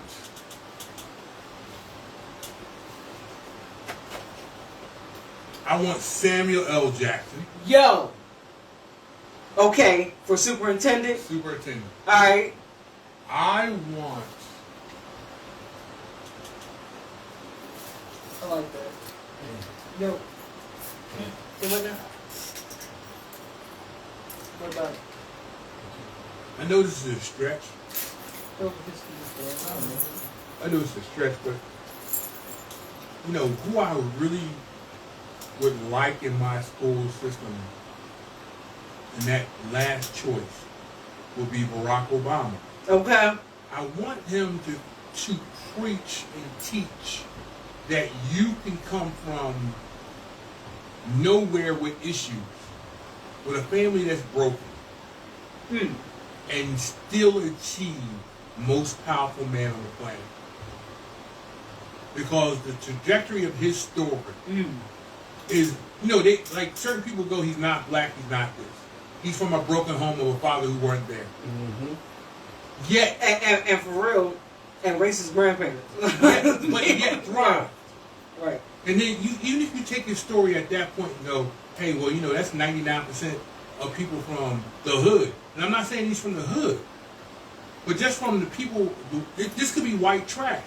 He came from the part of the game where most people would go, well, anything better than this was a good move. But then you end up going to Harvard. That means your trajectory went from broken to prestigious. Right. And if your story ends at Harvard, you're considered a success. Right. Right. But then at that point, Then it you went find further. a partner Right. Right. who had more success before you did at that point. Because she was already on her way to a #1 law firm. Mm-hmm. But she decided to back you on your political career because she saw the light in you and decided instead of extinguishing hers, she took her light and put it on you so you can further move forward. And let's just say your story ends at senator. Right. You're considered That's success. still a dope story. Your story is successful at that point, but that's not the end. You say, hey, babe, it's me and you, let's have this family, and keep pushing as a team. And then somewhere between that, you went from senator to president. And that's really, even by any extent, you say, oh, damn, how much more can you do than that? Because you're a president, you've made it, and, you know, the people you're supposed to be your peers, they don't really want to give you the respect that you would deserve, but they're blaming your respect as in, it's only because you black. But the fun part about it is, if you fail, they go, it's only because you black. Right. So if I win, it's Yeah, because I'm that's black. true. Right. And if I succeeded, it's only because I'm black. It's not because I made a family where there's a father and a mother working together, and we're going to raise these daughters, and we've done everything we're supposed to do. And then certain races will say you're only here because your mom was white. Right. And she did not. But if you fail, let's sit there and go because your dad wasn't here. But that's, and at that point, you're the most successful you can be. But that's not where your story is. You go on and then you beat them again for a second term. So now I got you in my school. You can teach my up and coming children that where you are does not dictate where your Right. ceiling is. All right. So you got your superintendent Reggie, list. Right. So now principal. So pick 3 on the same. Oh, this is gonna be fun for me. Yeah, Susie. This Pop John's is here. Yeah, Papa John's hit. Principal.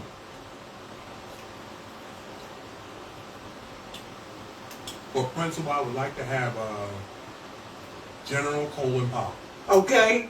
as my principal. Okay. For my second principal, I want Mad Dog Mathis, Marine Corps. Okay. My third principal is going to be a little bit off the chart for some people, but bear with me when I say this. My third principal, if I had a choice,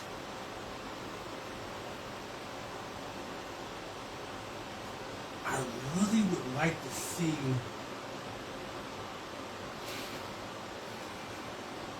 this is deep for me because I want a principal that can touch my people. Right. And I want them to have a far reach. I would like to see that principal be Denzel Washington. Okay. Because he's respected enough by the parents to listen.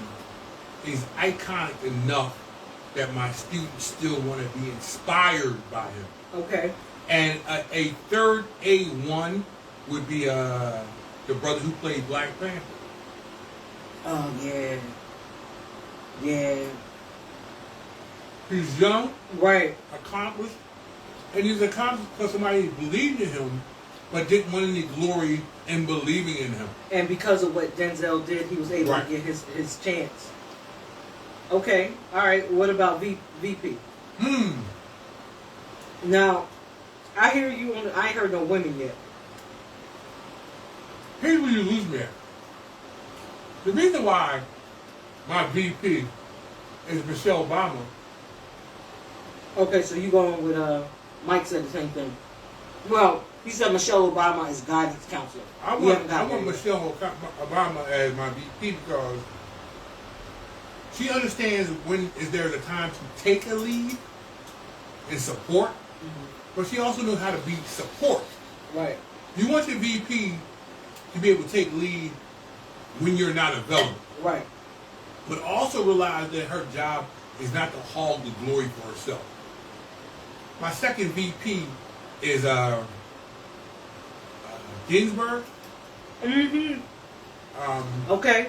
I Yep. definitely would like to see her as my second, because I want somebody who could explain the law, how to use the law to your advantage, and where your place is in the law that you can still achieve.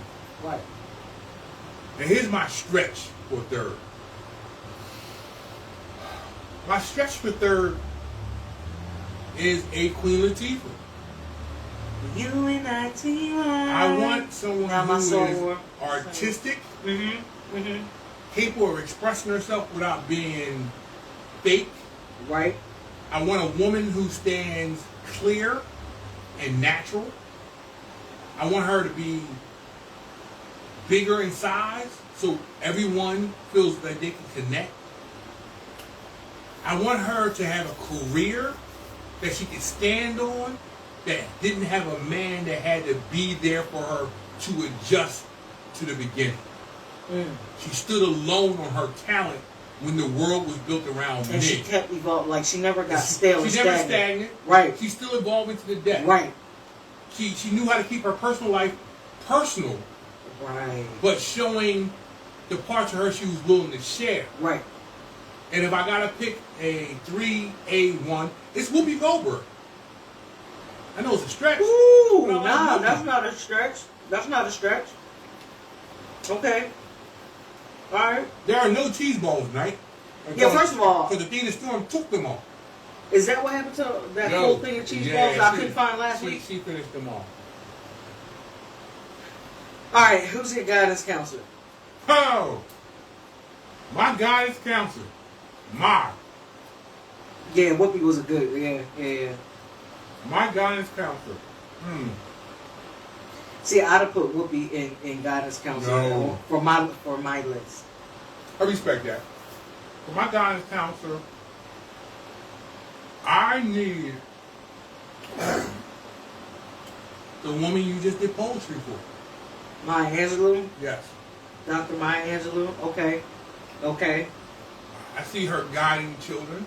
I see her putting a young girl in her place and explaining to that young girl where she is and where she would hope to be in her future. And I think that's lacking today. My number 2 would be, I cannot remember her name, but I love her attitude. What's the show that's got Anthony Edwards in it? Not him. The comedian. It's got Blackish?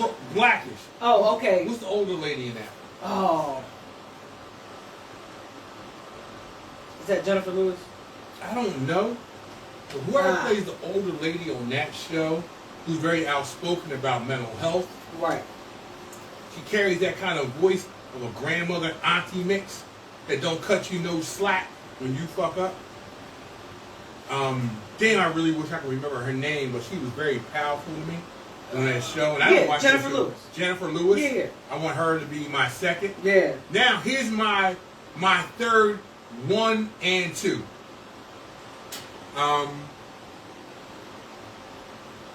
Debbie Allen Yes. and her sister. And her sister, Those two. Felicia Rashad. Yeah. I would love them. See, I would have Debbie Allen. She would be she'd be the musical director.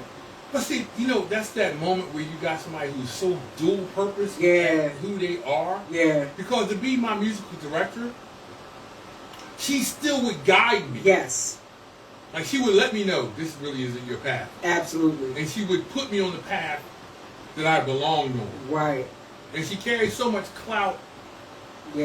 and responsiveness Yes. of a Yes, grand yes. as a nana / auntie, Right. where she doesn't have to cut me any slack. But still in tune to the youth enough. Yes! That Yes. Woo! That gave me chill. I need that. Yeah. I need I need that. Okay. I knew that as a child, that she would have been that. Hey, just watching her on the Cosby Show Yeah. was a check for me. Yeah. Now here's my. Oh my God, I messed up. What else we got? I might want to save this one. All right. So So I want him on my staff. I just Right. need So to- so you want to build your curriculum, right? Right. So we have to have the basics. Right. So English, math, history. So let's start with English, math, history. English and math. I want. What's the blackish astrophysics guy? Oh, Dr. Yeah, he be on there with Mike Jarrett. Yeah. Yeah. I want him. Okay. I deeply want him to run my math and science. Yeah. He's real about it, Yeah. and he doesn't give you any. What he gives you is knowledge. Right. He takes all the God and other things out of it, and he just hits you with facts. Right. And I want that. I want Right. facts. I want something where you can't take me nowhere else because the facts don't lie. Right. Numbers don't lie. So whatever your affiliation with ain't got nothing to do with these facts. Yeah, Neil deGrasse. Yes. Okay. Yep. And you know who I would put with him? Because people just looked at him as an actor, but totally missed his super intelligence, Terrence Howard. But you can't leave out Bill Nye. Oh yeah, no. But we're talking about right. But that was just me. But once again, Yeah, I want Bill Nye in that circle. Okay. I've always liked Bill Nye. I felt as though he didn't bullshit me, Right. and he gave me science where I could digest it. Right. I think science where it's not digestible is worthless. Like I have to be able to consume it Right. so I can use it. Right. But if you don't break it down to where I can consume it, then it won't stay with me. Right. And rest in peace, Mr. Wizard. The same. Avery Brooks. Avery. Okay, so Patti LaBelle. All right, so let's finish. So that was math, science, history. Oh, here's why I lose it. Because there's only really one person that wants to teach me history, and that is Reading Rainbow. LeVar Burton. I want him to teach me history. Okay. I felt as though the way he read to me Yeah. made me feel like he was talking to me. Okay. I felt that when he gave me history lessons, life lessons, Right. they were for me. Right. And I'm a black kid watching him on TV, Right. and I felt so connected to him. You know, by the time I saw him in Star Trek, I didn't even see him in Star Trek. I kept seeing him as a guy who has been teaching me Right. the whole time. All right. All right.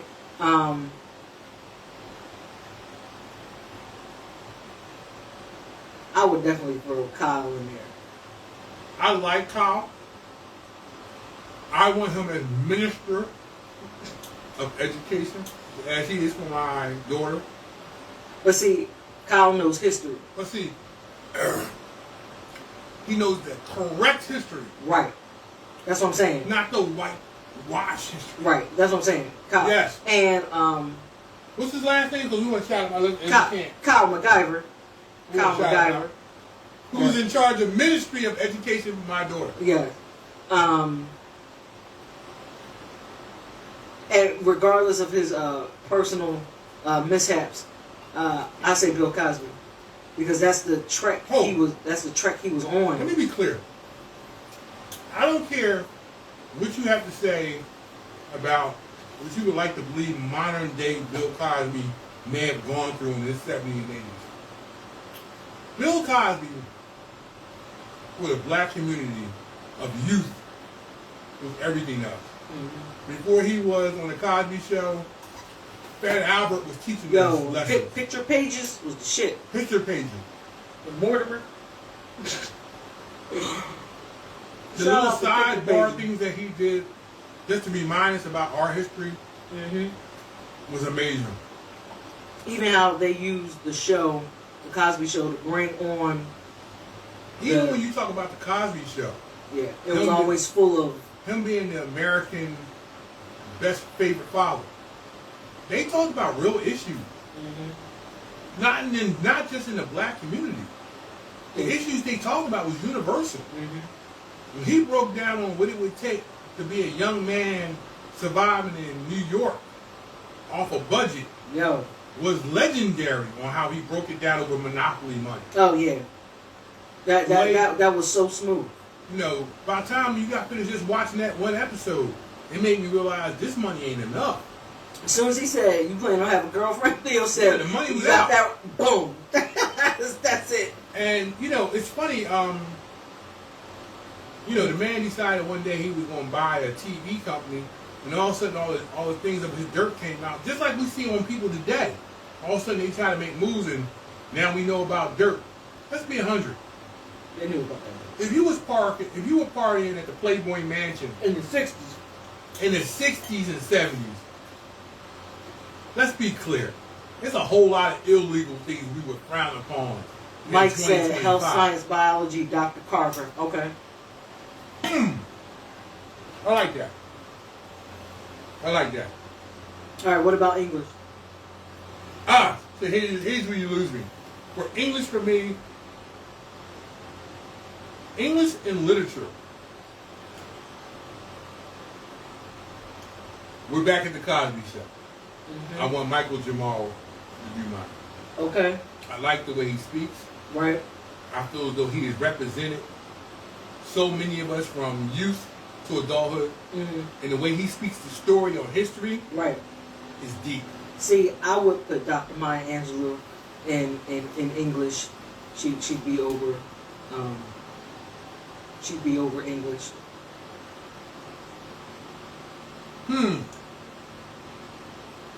You lose me. So, Because she has such a command over a span. Like she do everything from Shakespeare to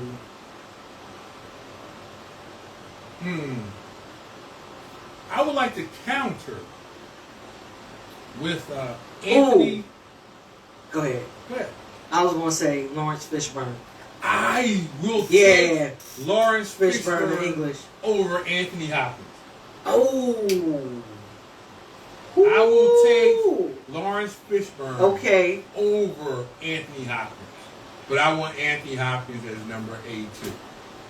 Yeah. I like Anthony Hopkins Yeah, I do. for English. Yeah. I feel as though he won't give me any pardon, and he will keep my feet to the fire where I left his class straight. But I do like Fishburne. I've always liked his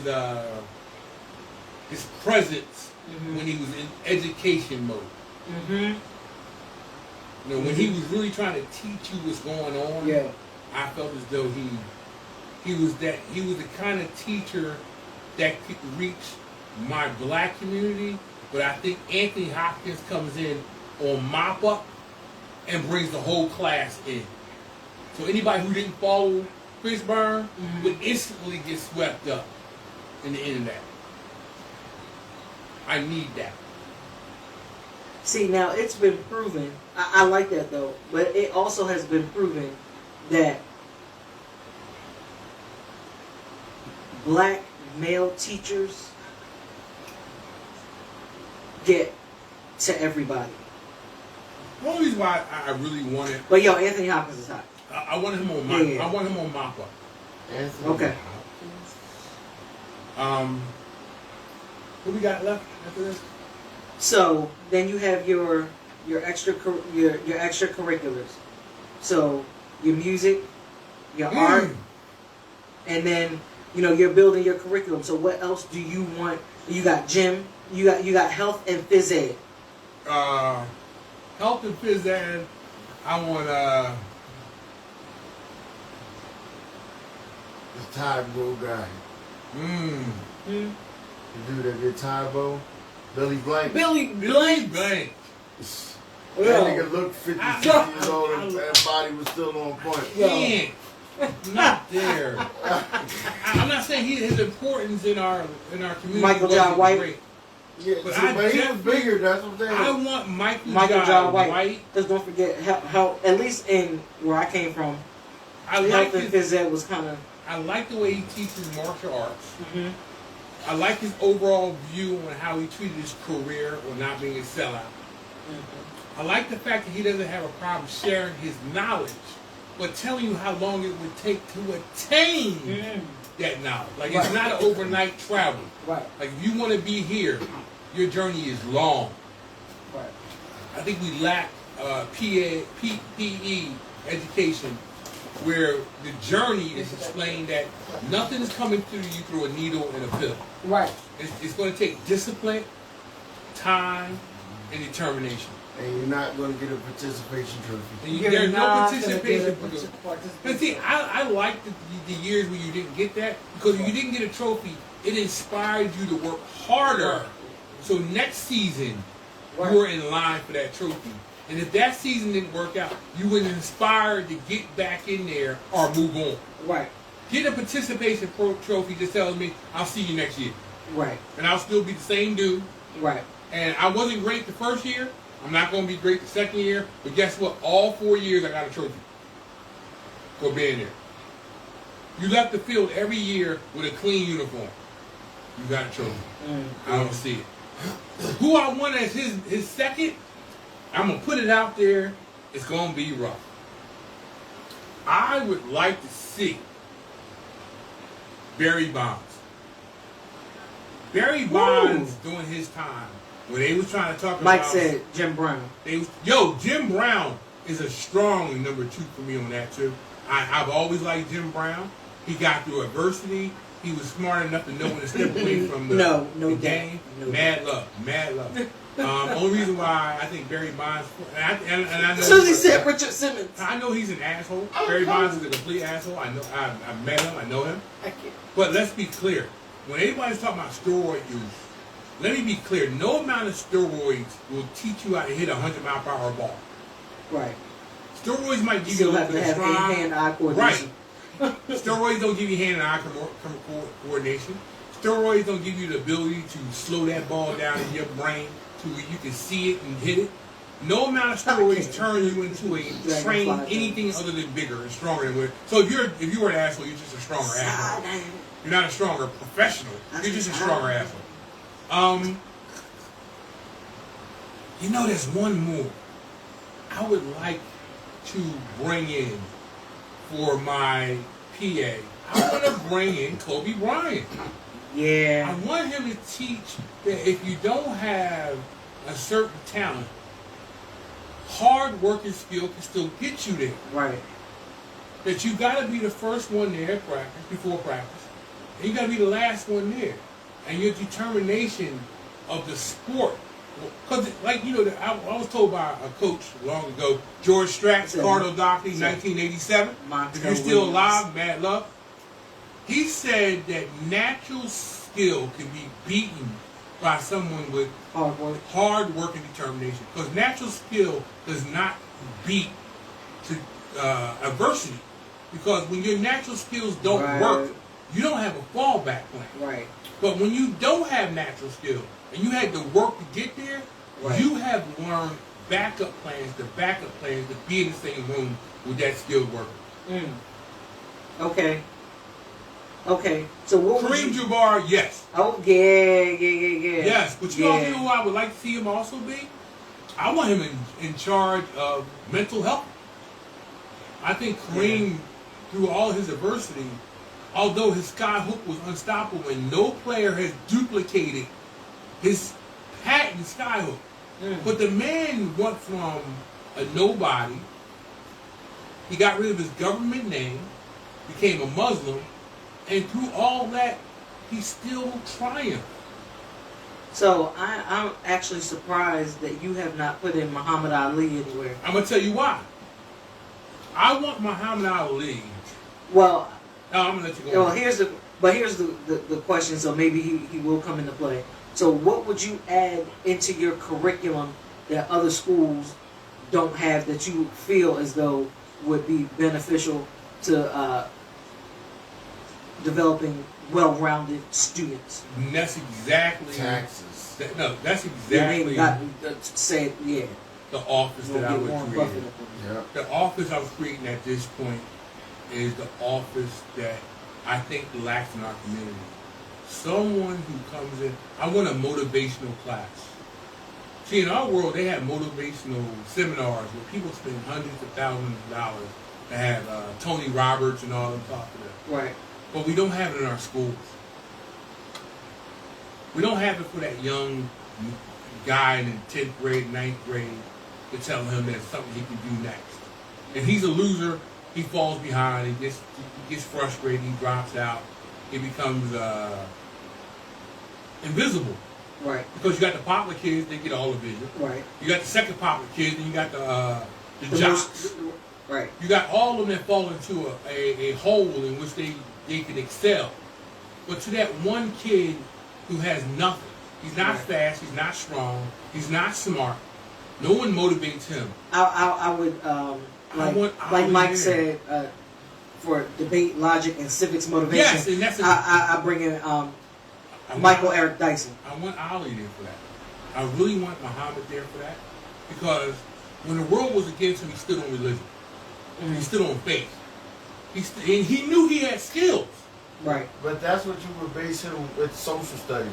If you was going to with the right, yeah, I forgot about social studies right now. Yeah. That would be the way that he battled the socio-economic status that he had to do with changing his name, fighting the government and stuff like that. That would be so I would give Muhammad Ali that social studies. So he would be with Kyle in history / social studies. Oh, that's key. Civics. I gotta add a name to that people probably won't. I want Griffin, the comedian. Oh, Eddie Griffin. Griffin. Yo, yeah. I want him. Yeah, people sleep. People, I want him teaching my politics. Yeah, poli sci definitely. Yeah. People sleep on Eddie. Yeah. Yo, he ain't never had a show where he don't teach you. Right. Yeah, he tied it. He tied in the whole thing. Right. See, I don't think that. Now, this is controversial, but I think Chappelle does it. But the problem with Chappelle for me is the loop is so long, you lose it. By the time he get me back there, right, I gotta catch that he took me there. Right. Well, Eddie take you there the whole run. Yeah. He let you know the whole run. This is where I'm going. I'm gonna break it down to you the whole run. So by the time you get there, you be like you never lost me. Dave loses me for about 5 or 10 minutes. So he would be a level 2 then. Oh yes. So when you have your base, Eddie is going to fill in your history 1. Right. And then Chappelle going to come in on that level 2. Yes. And gotcha, bitch. Yeah. Yeah. Okay. Yep.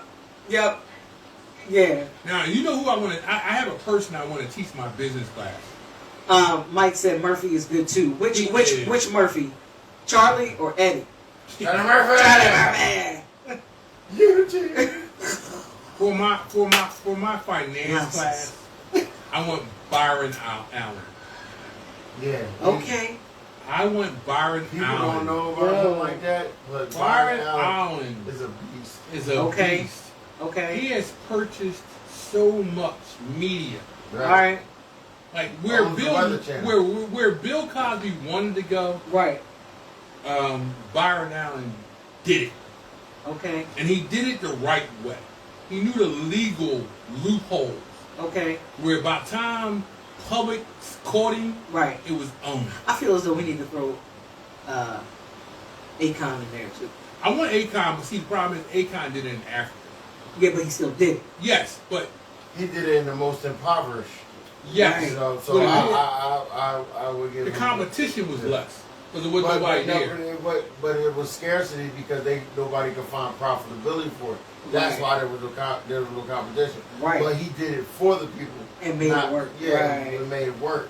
Right. You know what I mean? It shouldn't take nothing to teach them how to do these things and they can go and flow and flourish themselves.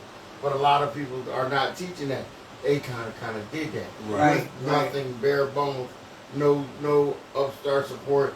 Now China wants to start pouring in. Right, they all late to the party. Right. They all late to the party. They see how he did it with it. So, yeah. Definitely sleeping with Akon. So what you said sleep with?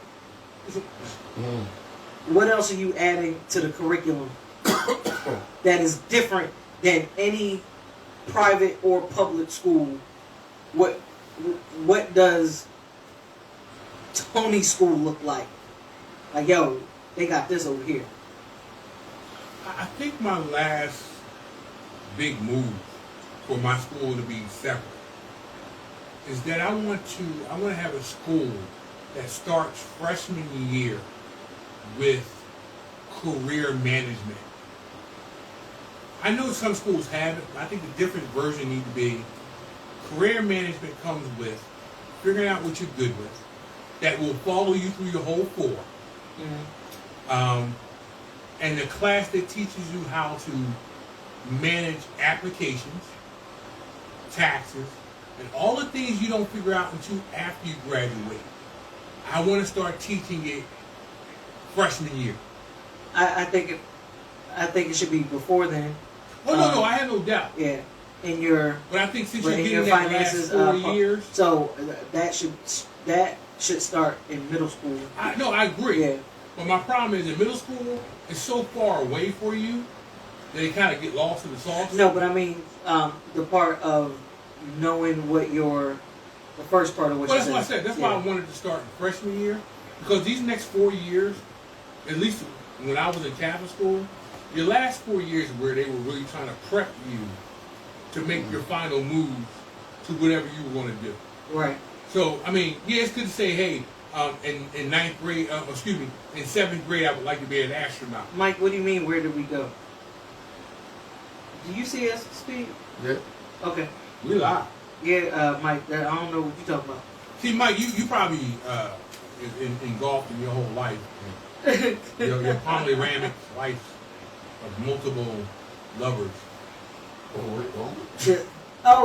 So, well, let's finish this. That's a segue. I do is about to happen. Because I do that. I think the fun part about it, in 5th grade, everybody wanted to be something spectacular or nobody. When you finally make it to 9th grade, this is your final run to get your life straight, to get your grades right. Whatever you're going to do. You're going to go to the military, you want to be a pilot, whatever it is. I think it's time for that career counselor to step up and take you seriously.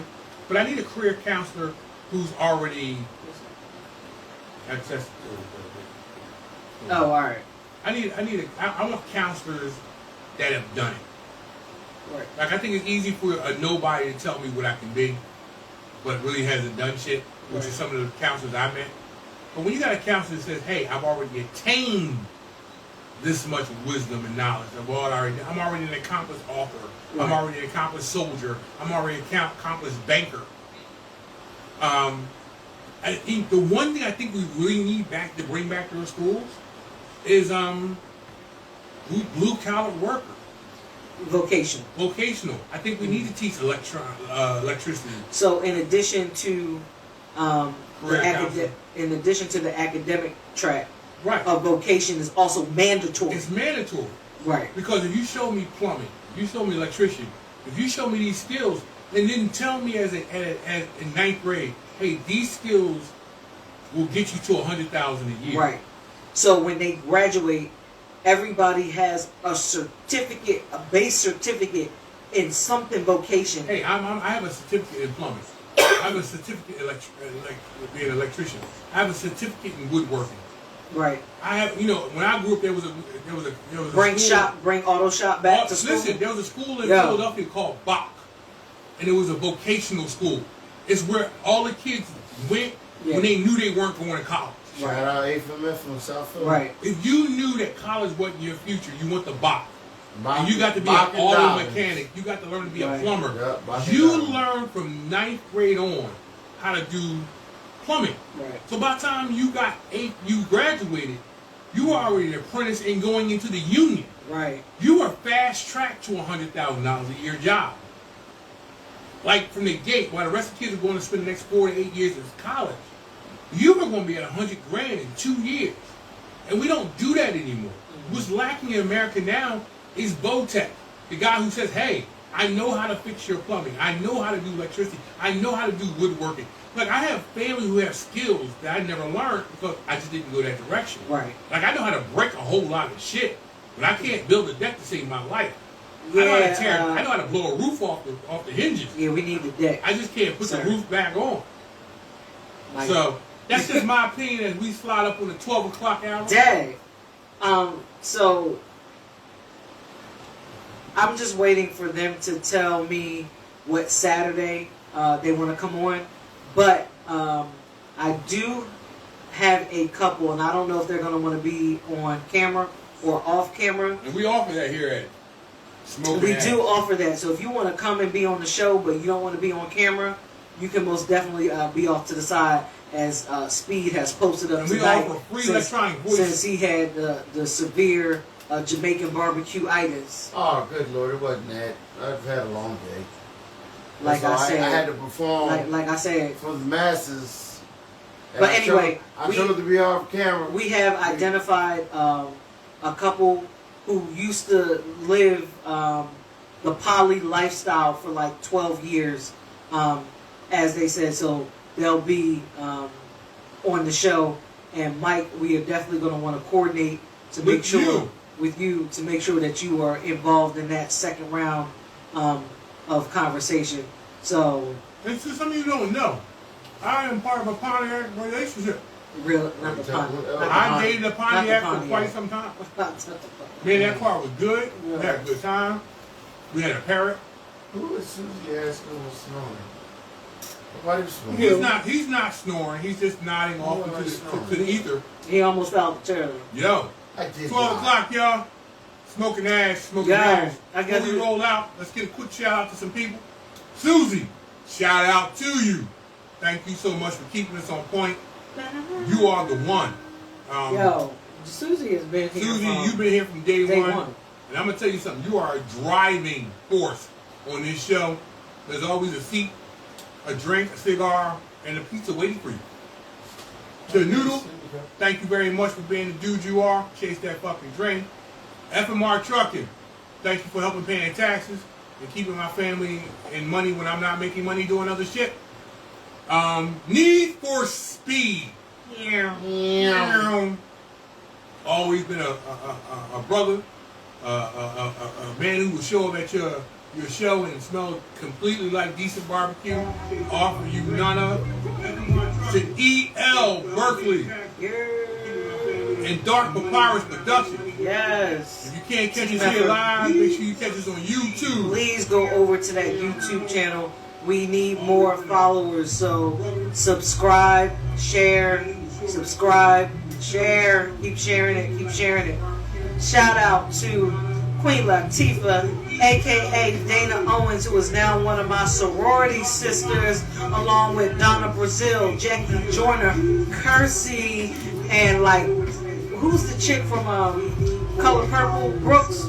Sophia? Yeah. It's going down. It's going down in the Crimson and Cream world. So, yeah. So this has been Smoking Ash. We appreciate y'all. Smoking ash. Shout out to all the Wicked DJs. Shout out to Papa John. Shout out to Freemasonry. Shout out to our brothers on the front line, active, veterans, so forth, armed forces, man, love. Shout out to the Resistance. Catch y'all next week. Catch y'all next week. Smoking Ash, 10 o'clock every Saturday. Saturday I'm night. Horny Tone. That was E.L. Berkeley. Hey. DJ Speed Rock. And if you want to come and sit in, You ever just wanna let us sit in? know. Let us know. Hit us up at the live. We'll get back with you. We out.